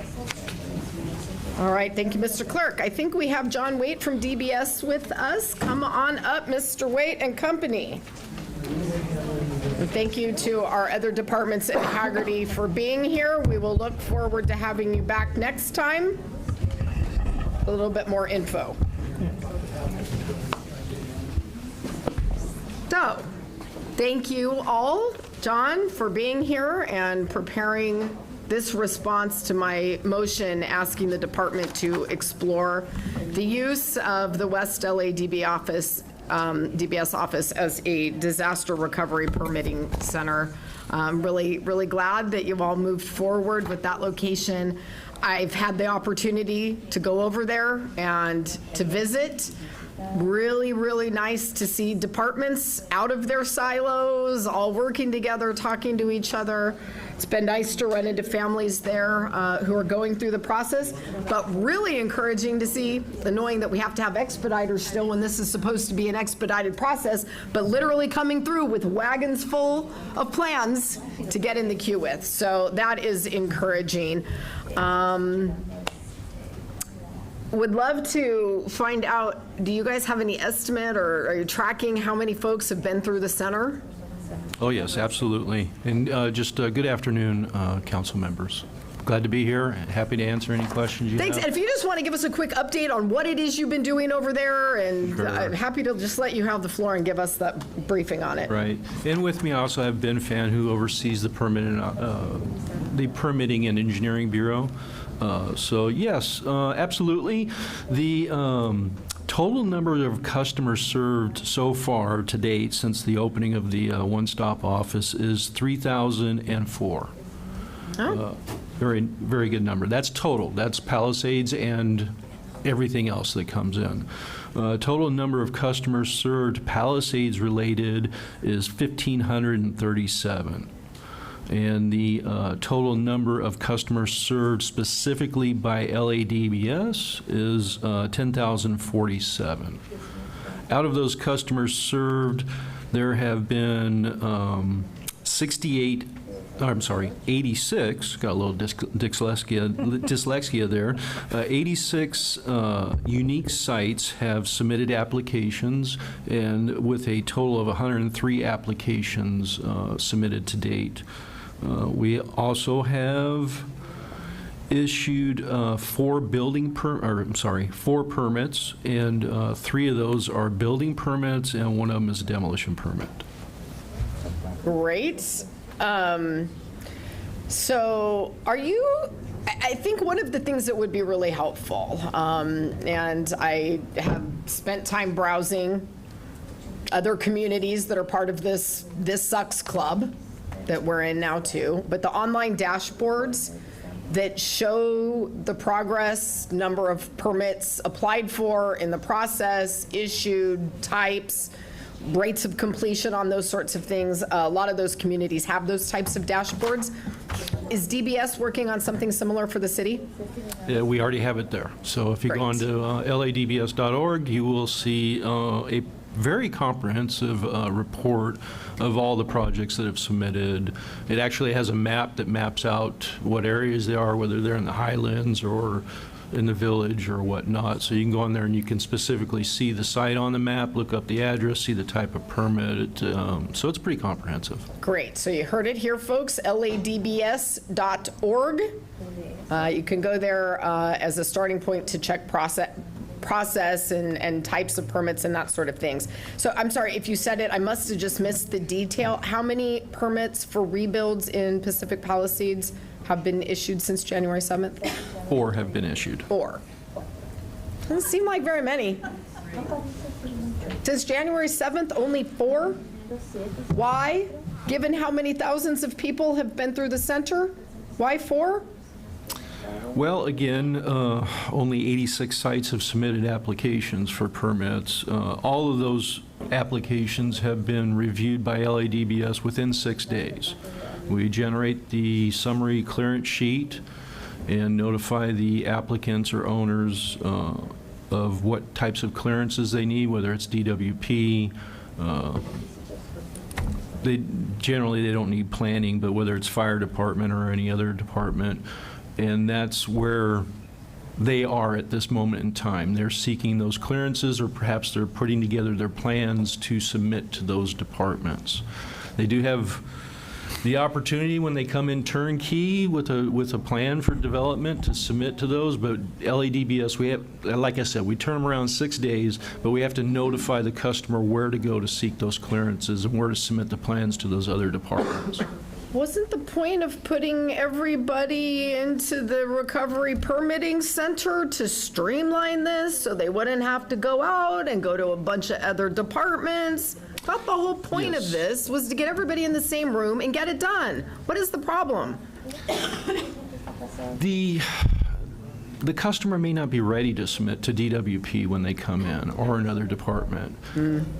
It's really... I know, but you refer them over there. Hey, Yes, we there's do. DWP sitting right there at that Absolutely. table. Go We get do. what they need, right? We screen their plans completely, and I'll let Ben maybe talk a little bit more about the actual process, but we screen them completely and let them know who they have to go see and why they need to go see them and what information they need to provide. But Ben, do you want to add to that anything? Yes, sure. Good afternoon, council members. So when they submit the plans, and we do have an online portal specifically identified just for wildfires. So when that gets identified, it's separated and it goes to a dedicated group that only checks for the rebuilds. As John mentioned, right now we're getting the plans out, our first set of corrections, 5 to 6 days. Our goal is 10 days. I know the mayor's directive mentions 30 days, so we are ahead of the game. The other departments, there may be other departments involved, like sanitation, planning, fire department. That may delay it, potentially. And then the other issue may be correcting the plan check corrections, addressing it for current code, or whatever we need to get it to be issued. So we've taken a bunch of steps to try to make this easy and make it fast, right? If you're going to build like for like, plus 10%, right? That was supposed to be a rubber stamp permit.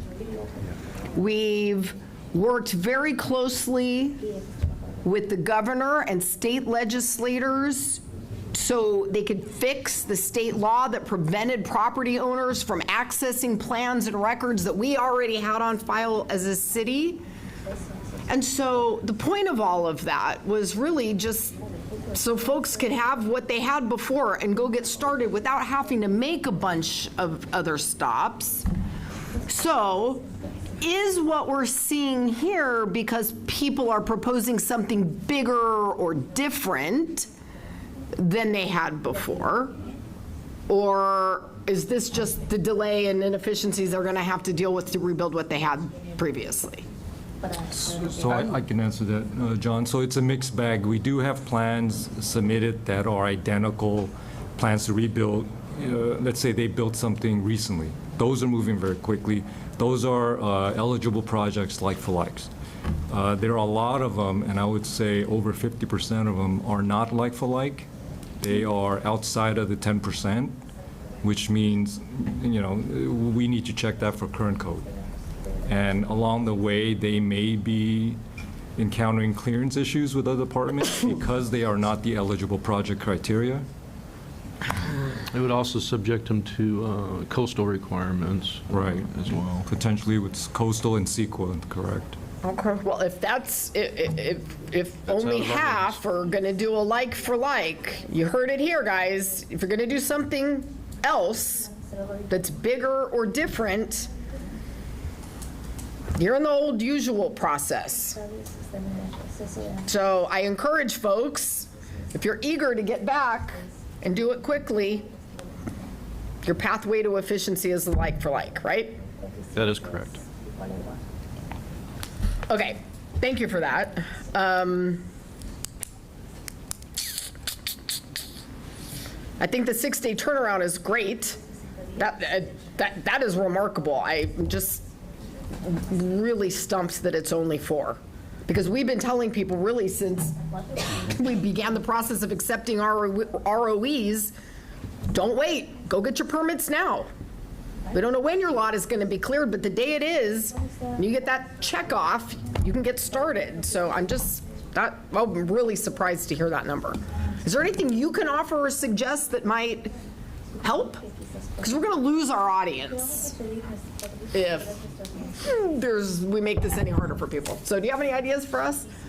Well, I mean, we can continue to do what we've been doing. We look to the governor, look to the state to streamline these processes. We streamline it as much as we can.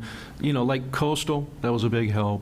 A lot of other items were huge helps too. But some of the revisions in the mayor's EEO order will help too as well. Hopefully, we can eliminate or reduce the need for low-impact development, other things that are not life safety. Those are the things that we just need to keep continuing to look at, and hopefully we can, the more we can emit there, the faster the process will go. Okay.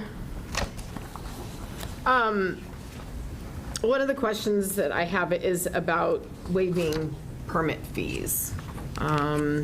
Just something that I've heard from a lot of residents about, especially for the like-for-like rebuilds. And I don't think it's unprecedented here in LA. I think we did that after the Northridge earthquake. So I had introduced a motion about potentially waiving those fees. And I just recently have seen some examples, in particular, of linkage fees that can be tens of thousands of dollars, and those are going to be a real barrier, especially for folks that may be un- and underinsured. And so I just wanted to check in with you and see, how's that report coming? Can you give me a preview, if you have one? Well, as to the specific status of the report, I would have to defer to the CAO's office on that. But however, I will add, though, that DBS staff is working with the CAO on the report, but CAO is the one that's actually drafting, and I haven't seen a draft yet, so that's why I'd have to defer. But you are correct. Fees were waived in the '94 earthquake. I'm here to testify. I worked for the city in the Department of Building and Safety at the time. There are some differences that I'm not expertise in, or I don't have the expertise in to talk about. Like at that time, it was general funded. It wasn't the enterprise fund. How that waiving fees affects the enterprise fund. I don't have expertise into that to answer that. That needs to come from the CAO's office. But we would, LADBS, as we always do, we will diligently work for that. And I would also say and I'm going to ask Ben to correct me if I'm wrong here, but I don't believe the linkage fee will apply for a like for like. Am I correct on that, Ben? Yeah, that is correct. So it's even beyond that. If you're doing a like-for-like and you're adding less than 1,500 square feet, you are exempt from linkage fees. And if you are adding more than 1,500 feet, there's another exemptions where you file an affidavit to where you promise not to sell the house for 3 years. And so that kind of clouds your title. That's how we can enforce it then. So linkage fees, for the most part, will not apply for a rebuild. And then as far as there's another impact fee, school district fees, they are also exempt if you build like for like and you do an addition that is less than 500 square feet as part of the like for like. Okay, that's really encouraging to hear that and to hear it on the record, because I saw a bill that somebody had the other day that had a $70,000 linkage fee on there. And I did speak directly with the mayor about it, but glad to know that we have an opportunity to not put another barrier in front of folks that are trying to get back. Do you know whether we might be able to get FEMA reimbursement for lost revenue from waived fees? Again, I would have to defer to the CAO's office on that, but I would just like to add a couple of things. As one, as I would quote Councilmember Parks as, please rebuild like for like. And second, I would also add that for projects that are coming in that had a current approval for them, so in other words, they built a project 2 years ago, they come in with the same plans, LADBS is only charging our hourly fee for our plan checker to review the plan. We're not charging the permit fee. Is that correct, Ben? Yes, and that is correct. Yep. Okay. Thank you for that. Colleagues, any questions for DBS? No? Mr. McCosker, go ahead. Thanks very much. I appreciate your question, Madam Chair, about the waiver of fees. For anyone out there who's working on this, maybe someone's listening in, I gather you're going to defer to the city attorney and to the CIO on this, but we're actually borrowing money from the enterprise fund. So it's coming from the enterprise fund to us to pay for stuff out there, and we're going to be paying interest on that.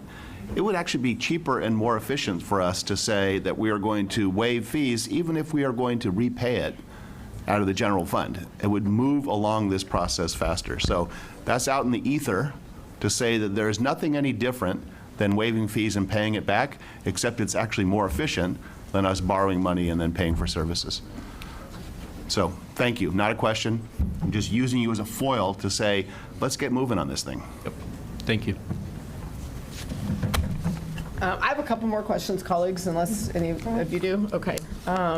We heard this question raised by Rick Poulos, actually, during public comment. How do property owners or their contractors get an inspection of their property by the city and the county once the opt-out debris removal has been completed? What is the answer to that question? I'll do my best. So as far as the Department of Building and Safety, we do not inspect it. The only thing we're asking for is the certificate from the county that the site has been cleaned. There is a lot of information on the county's website about their process for opting in, opting out, and debris removal, and a permit for the debris removal. So the county does require a permit for the debris removal. I don't know if they actually inspect it or not. They may not, but at the end of it, when that permit is finalized or whatever their process is, they get a certificate. We're only asking the customer to bring in that certificate, and we're also asking the county to provide us that information electronically. We're working with them on that, so hopefully we can just receive that electronically when it is cleared. That way we just know. We don't have to ask the customer at that point. So all you need is a certificate, no actual inspection is required? Not from the Department of Building and Safety. I don't want to speak for the county on whether they are inspecting it or not. Okay. And so what is the name of the document or the paperwork that folks should have in hand? You have that, Ben? I don't have that. Right now, if there's an email from the county or some kind of verification certificate, what have you, that declares that the site has been cleaned and verified that it's been cleaned for phase 2, then we will issue that building permit. Okay, so it could even be just as simple as an email. It could, we will take the email from the county saying that that site has been cleaned Okay. while the process is being worked out. Okay. Well, I'll look forward to having an update from you next time about what that process is and how you've been able to get that Very well. resolved with the county then. Thank you. We heard from some property owners, I think even just today, about lost paperwork or ROE forms that they've submitted and seem to have confirmations for their submissions, but the county doesn't have it on their end. How do we track ROE paperwork on our end? I know it's the county that's managing that process, but what visibility do we have into it?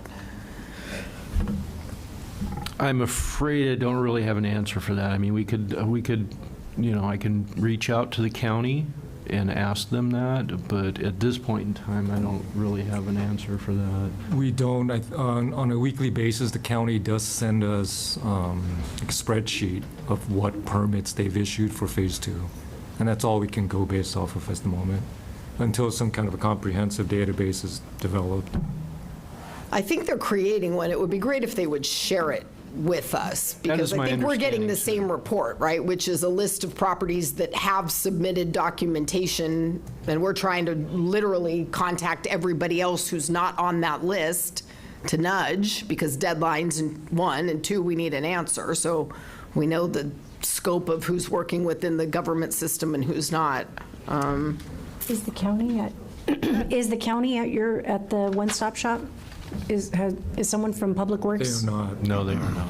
Has there been a request for them to be a part of it? Not that I'm aware of. That's been think they were requested? invited, So yeah. they were requested. So it would seem to me that it would be a great opportunity to have a conversation with Supervisor Horvath to have a member of Public Works stationed there so that we can accelerate the cooperation, since my understanding is that's the level of support we were supposed to get, is to ensure, particularly for the Palisades, that they can have access for all these individuals that are claiming that they're not getting their, or the clearances are getting lost, that we need to have someone there from County Public Works. So I think that would be very helpful. that would absolutely be very helpful, and you all, because that's out of your purview. So whatever I can do to be helpful with that. Thank you, and we'll make a nudge on that as well, because really, truly, we just want this to be as easy and efficient as possible for They should be folks. there. And if that will help with that, the county should definitely be there. Another question for you. So in Palisades, we have a number of different HOAs, and some of them have CCNRs.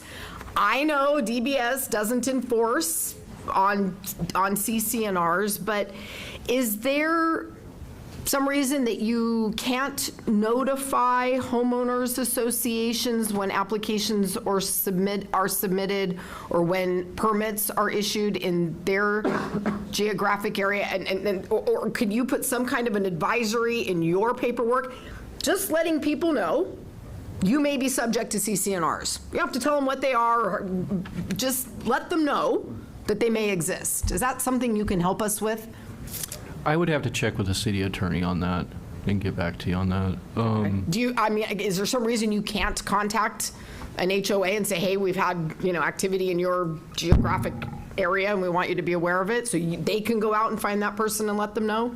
HOAs could certainly, as I stated earlier, there's a lot of information on our website, and the HOAs could actually go in there and see that information themselves. They could see what, if like I said, it has a map on it. If the HOA were to check in their area where the, their HOA governs, they could see it on the map.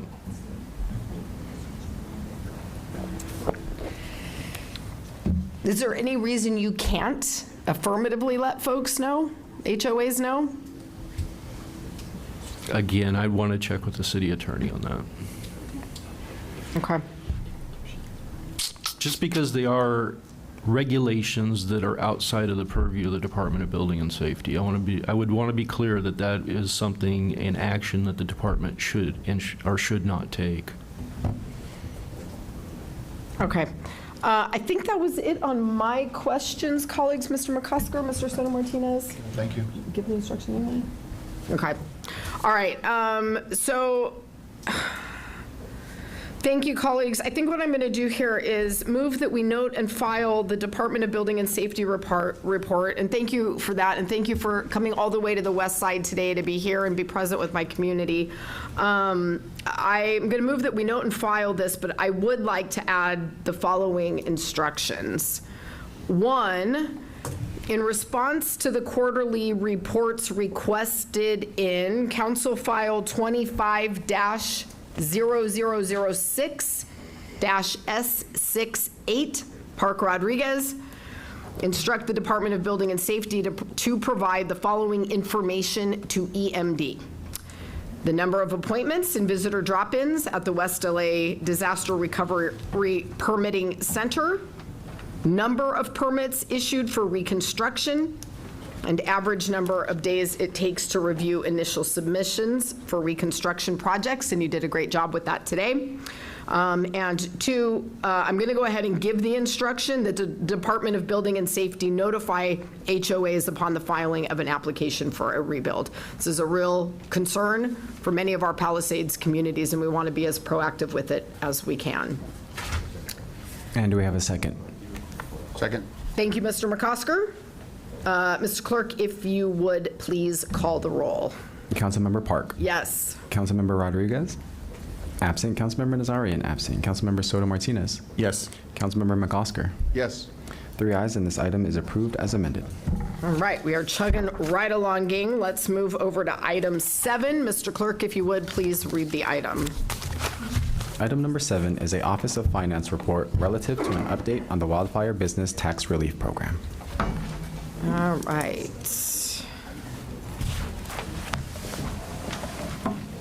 Thank you. Afternoon. Thank you for being here. If you could just state your name and your role for our community members who may not know you, and we are excited to hear your report. Yes, Matt Crawford for the Office of Finance. Here to report to you on our progress with our various tax relief packages that this committee and the council approved roughly a month ago. Great. So we have 2 basic opportunities for businesses that were impacted in the fires. One is a tax deadline extension, the window for which has already opened and closed since the renewal deadline was the end of February. We received, well, I should say, the first part of that was an automatic extension for all businesses in the 3 main zip codes of the Palisades fire. So 90272, 90049, and 90402. Any business, well, all businesses registered with finance in those areas automatically received a deadline extension to April 14th. So their taxes will be due then.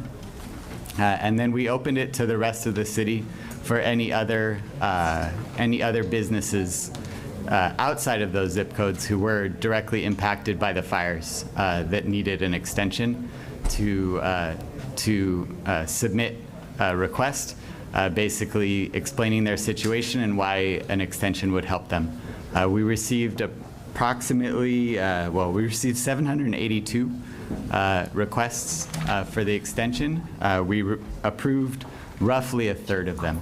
A lot of the requests we got were, I would say, valid needs and not directly related to the fire.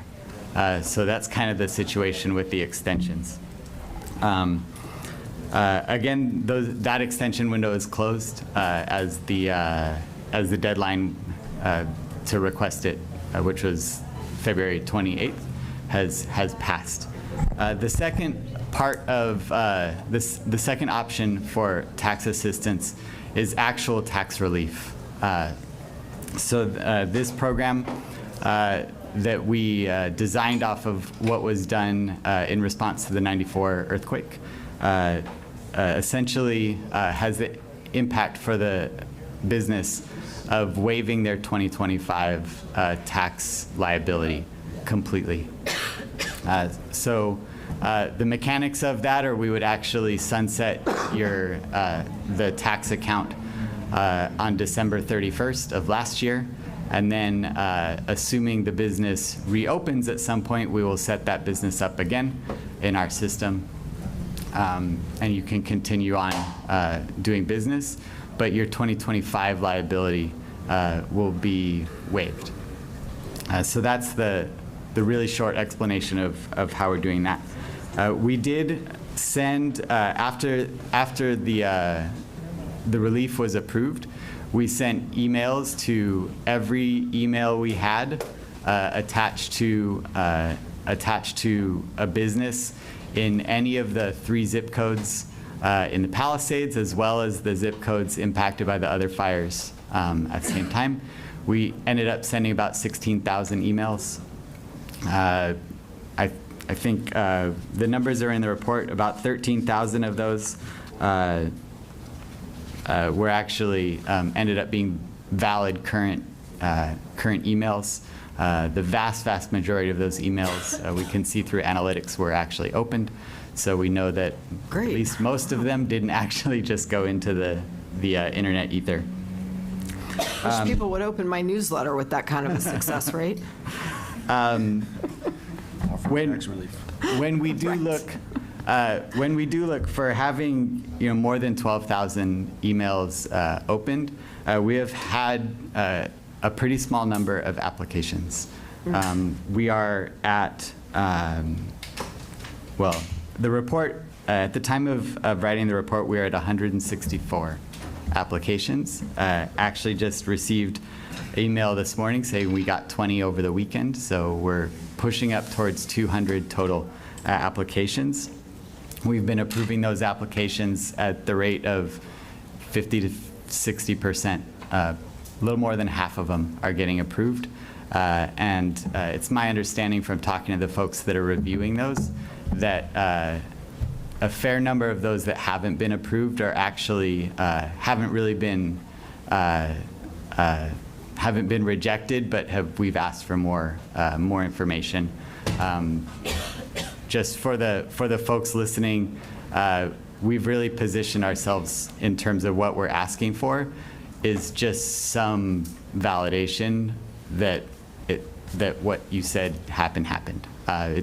We don't need a formal document, anything, pictures. I know the building and safety site our folks have started using because that site, you can just put it in if the business owner has said, oh, my business burned down, and you have an address, we can go look and see that it did, and that's good enough.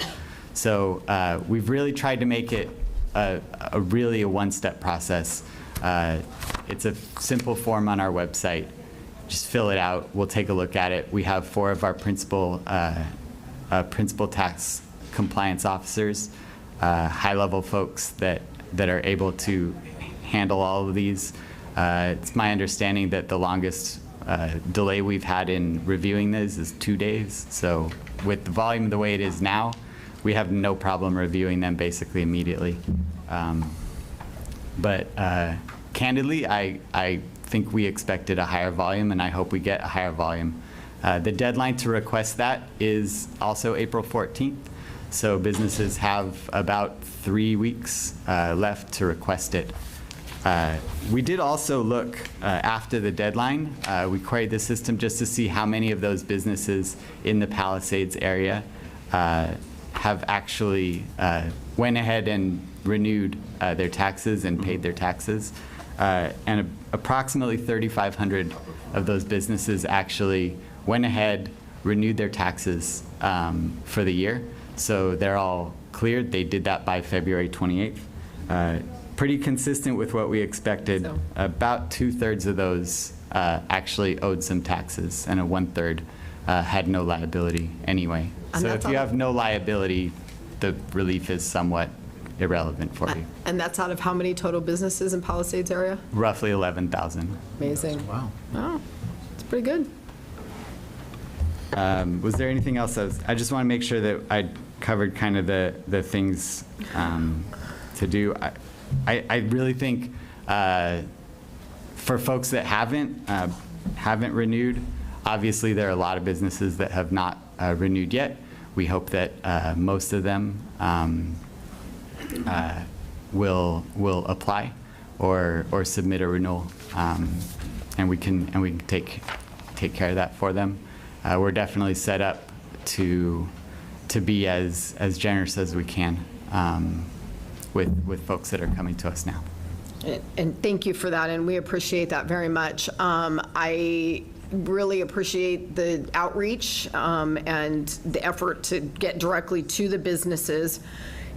I would just mention that if, communications were sent out in January and in February, we were all still deep in crisis in January and February. There were hundreds of emails flying around, coming and going.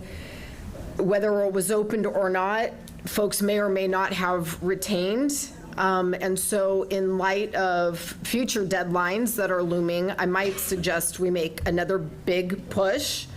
I would like to do that in my messaging, certainly for Council District 11, but Mr. Soto Martinez, Ms. Rodriguez, Mr. McCosker, you all have communities of workers and businesses who may be impacted by this as well. So an assist on getting that messaging out that these programs are there and that the deadlines to apply for them are impending. And especially because you are being so generous with this. It's really important for all of us right now. And so I want as many businesses to take advantage of these opportunities as possible. So thank you for that. And I'll get with you later on how we can message that out. Great. We sent an the initial email blast went out soon after the program was approved. We sent another one on March 12th.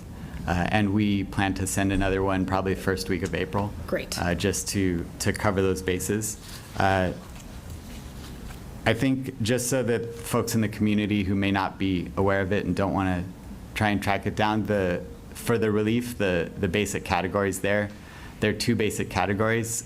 If the address, if your business location actually burned down or was destroyed, which is the vast majority of applications we've seen so far, then it's essentially automatic approval. It's very easy for us to do.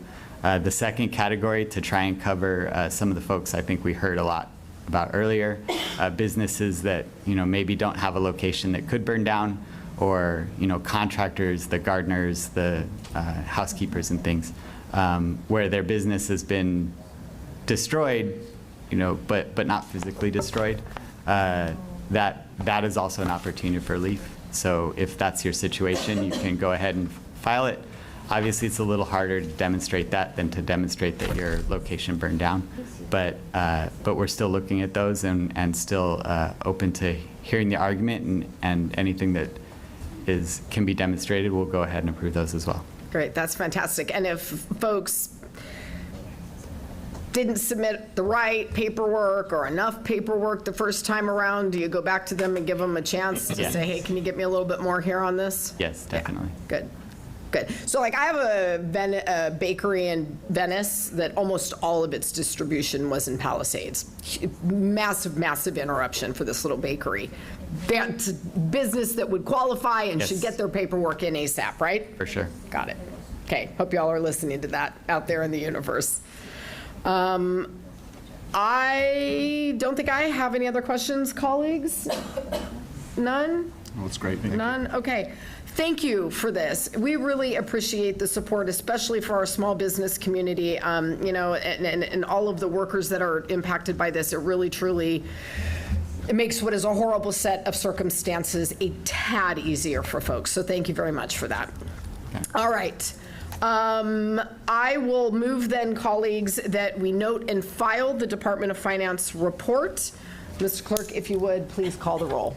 Councilmember Park. Yes. Councilmember Rodriguez. Aye. Councilmember Nazarian, absent. Councilmember Soto Martinez. Yes. Councilmember McOsker. Yes. 4 ayes, and this item's noted and filed. Okay, I think we are now on to what will be our final item of our meeting today, and that is item 8. Mr. Clerk, if you would please read the item. Item number 8 is a City Administrative Officer Report, Community Investment for Families Department Report, and Motion Hernandez Price Ramen relative to a Guaranteed Income Program or Emergency Cash Assistance Program for Angelenos economically affected by the January 2025 wildfires. All right, we are really, really excited to have representatives from CIFD and the CAO with us today. Really appreciate it. I'm going to turn it over to you to deliver your reports to us. Thank you, council members. Thank you, especially Councilmember Park, for your incredible leadership during this very, very difficult time. We know that the wildfires have caused devastation, not just in your district, but throughout the entire city and the region. So our report is responding to a motion that directed our department to come back with recommendations for a direct cash assistance program, either through the form of a guaranteed income, which we have experience doing, or a one-time direct cash assistance initiative. We outlined what other cities have done that have been in similar situations as ours when they stood up cash assistance programs. We certainly have experience doing that here in the city of Los Angeles, both during the pandemic that initially started with a one-time cash program through the Angelino card, which distributed $37 million to impacted Angelenos. That was followed by the Guaranteed Income Program that also provided upwards of $37 million in guaranteed income for the households that were identified.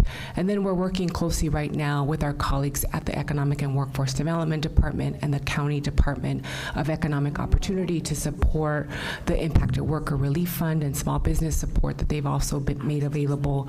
We have launched in partnership with the Mayor's Office 4 impacted worker and family recovery centers that are providing support to impacted residents throughout the city. And so our report does outline, at the request of this council, the direction that you would like for us to proceed. We do not have, unfortunately, any dollars to identify to support this work, which is, of course, the biggest, challenge.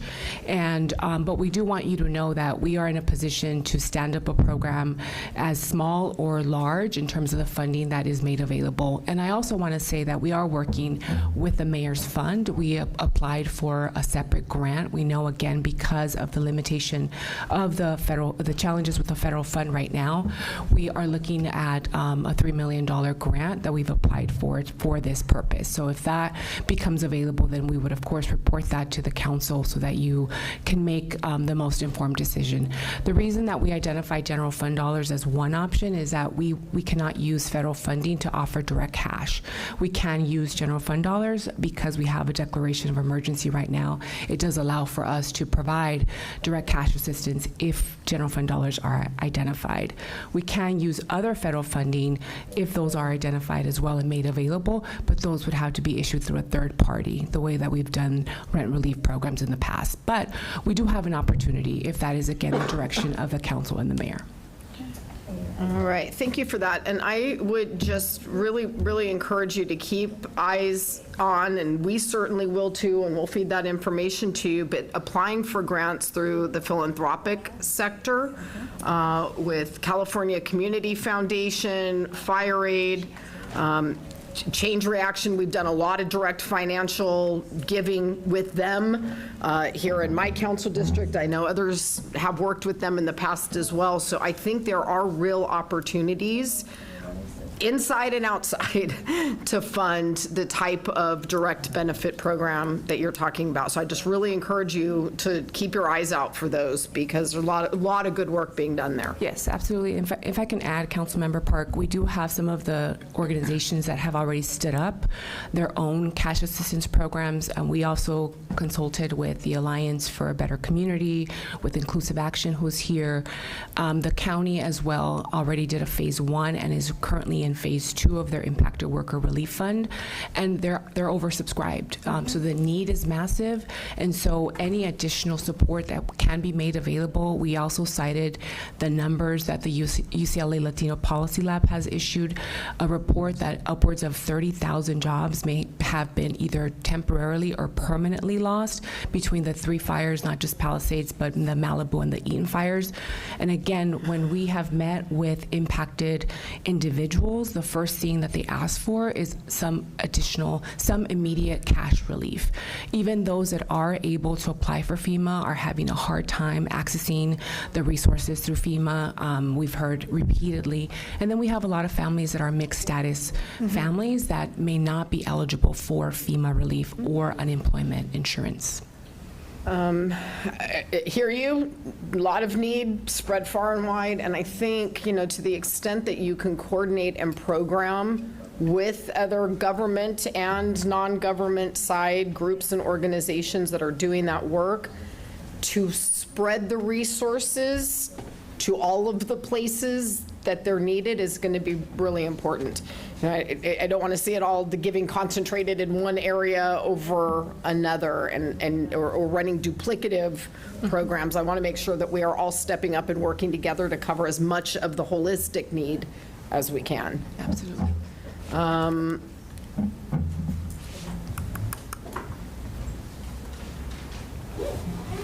Would using CDBG funds have a general fund impact?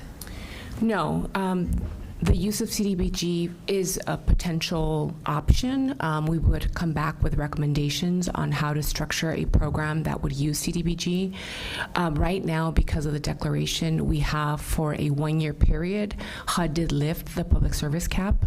So we have a once-in-a-lifetime, hopefully, opportunity. We did have this benefit as well during the pandemic. So we as a department that oversees the comp plan, activated quickly and submitted a MEGA waiver to HUD literally the day after President Biden declared the emergency. So those are now in place.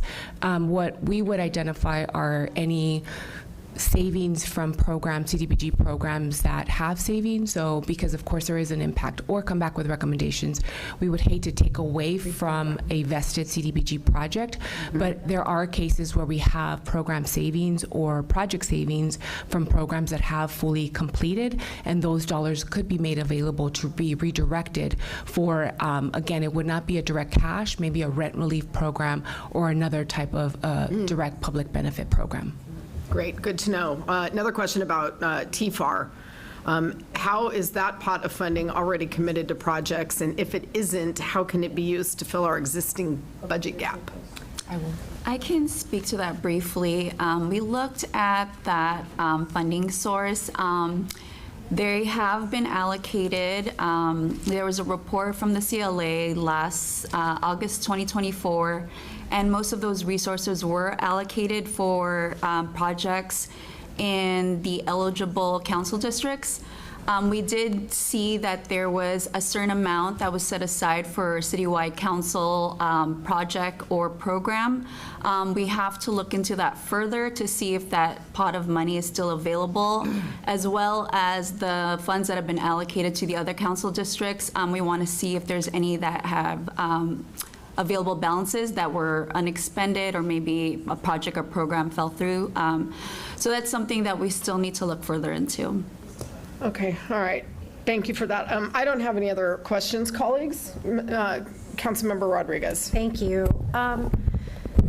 So given how widespread, everyone has stood up some type of relief effort. You've got all of the philanthropic, people were raising tons of money. It's still unclear to me. I keep hearing that certain nonprofits have been the beneficiaries of some of the fundraising that has occurred through the fire relief. It's unclear to me whether or not many of those nonprofits are engaged in direct relief assistance, but part of my struggle with some of the efforts around all the fundraising, it might as well be a GoFundMe account, but you've got a lot of resources going to CCF or any other agency that might be involved in helping to collect these resources. My question is, I stood up a relief program. Miss by the ES stood up a relief program for impacted workers in our own districts. Given some of the nonprofit agencies that you indicated, who at times also receive financial support from the city, who also receive financial support from some of these, CCF and the like, how are you investigating or at least aligning resources so that we're not duplicative of, for example, if someone applies through one of our programs, they're not in the queue for multiple sources, so that we can ensure that we meet the greatest number of need across the spectrum? Because I understand people's sense of urgency to stand up these programs. The challenge is that sadly what we also saw through COVID was fraud. And so we want to make sure that the resources get into the hands of those impacted workers that are directly impacted. Have you had communications with the county, for example, with respect to how procedurally how their programs work, so that there isn't duplication in the individuals that are garnering financial support? How are you helping to ensure that we maximize the distribution to the impacted families? That's a great question, or a number of questions.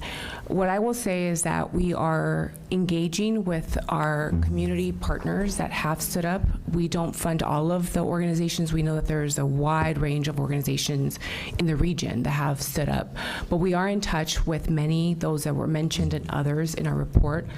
We are also in conversation with the county about sharing our lists so that if there is an opportunity for us to launch a new program, or even on an ongoing basis, that we are trying to really maximize the funding that is made available.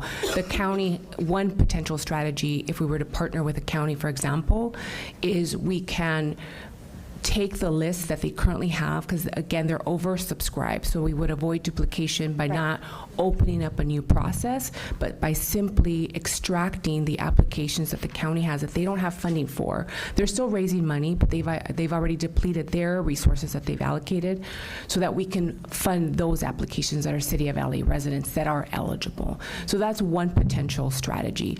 The other thing I will say is that the programs that we're aware of, the Inclusive Action Program, the ABC program, it's offered $500. So $500, although it's important and recognized, is very limited. And so we would not see any issue with continuing to support those individuals, because $500, again, addressed maybe the issue they had of the day. And so they would need additional support. So we are in conversations, and to the extent that we can, the county relationship is there, they would share their list, and so that we can ensure that we are addressing the gap that they have, not so much opening up a new process. Okay. And then, of course, we share within the Family Source system. We all have one database that we enter information into, and from what we know, 3 of our FSCs have received funding directly by the California Community Foundation, and it's El Nido received, but it was for mental health. So again, based on how you apply for the funding categories.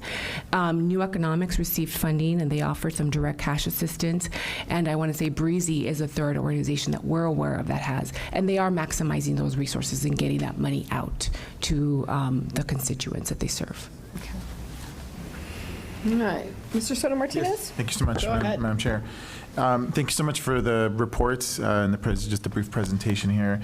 I want to sort of reiterate there's just a huge need right now in the community. The UCLA Policy and Politics Institute said about 35,000 workers would be affected by this. I think the motion brought forward by Councilmember Hernandez and Price is to try to mitigate or lessen the secondary effects of this catastrophe.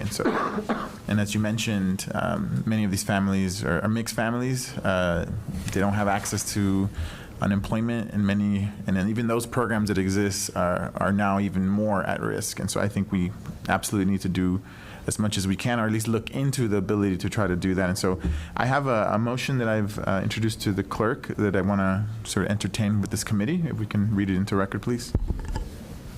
Thank you, Councilmember. And this would be amending to add an additional instruction to the CAO report. Instruct the Community Investment for Families Department to report on the feasibility of reprogramming up to $1 million of Program Year 50, 2024-25 Community Development Block Grant Funds for emergency assistance initiatives, including but not limited to rental assistance, in accordance with the U.S. Department of Housing and Urban Development guidelines, as a potential additional funding source to offset the cost of the CIFD proposed Guaranteed Basic Income Program or Emergency Cash Assistance Program for workers impacted by the January 2025 wildfires as described in the report dated March 11th, 2025. And do I have a second? I'll second, but I have a question. Okay. I think we're also striking recommendation number 1, if I'm not mistaken. We're not? We don't need to. Yeah, okay, we don't need to. Okay. So I think if we, again, this is just a report back. It's on the feasibility of looking at that. What I like about this is that it also includes the Guaranteed Basic Income Program, which, as folks know, a few years ago was funded by the Mayor's Fund, which showed some very good results. And so I think trying to tie this in with a much larger program that we know can have some very positive effects to people's lives, I think would be even more beneficial. It's not just about doing direct cash assistance, but looking at that and seeing how people's lives change over the course of receiving this financial support. I think it's a good way to knock 2 birds with 1 stone. So thank you. All right, thank you. Mr. Soto Martinez, Mr. McCosker, you had something? Just a question. This is a suggestion to look at that particular portion of the CDBG and the block grant funding, and doesn't it prevent us looking at other options, correct? Correct, yes. Thank you. Okay. Ms. Rodriguez, anything from you? All right, so I think what I'd like to do, unless there is an objection, is move that we note and file the motion and adopt the recommendations in the CAO report with CD 13's amendment. And then I would also like to add the CLA to the reporting instructions in recommendation number 2. And do we have a second? Second. Thank you. With that, Mr. Clerk, please call the roll. Thank you, Madam Chair. Councilmember Park. Yes. Councilmember Rodriguez. Aye. Councilmember Nazarian, absent. Councilmember Soto Martinez. Yes. Councilmember McOsker. Yes. 4 ayes, and this item is approved as amended. Okay, do we have anything else pending before the committee? The desk is clear, Madam Chair. Thank you for that. Before we adjourn, I just want to give a big thank you to my legislative team, Kevin and Sarah, and to my chief of staff for all of the incredible work pulling this meeting together, and all of our city partners and departments. I know we are a big production to take on the road. It's a heavy lift, but we are very grateful for you doing that. Thank you so much. We are adjourned.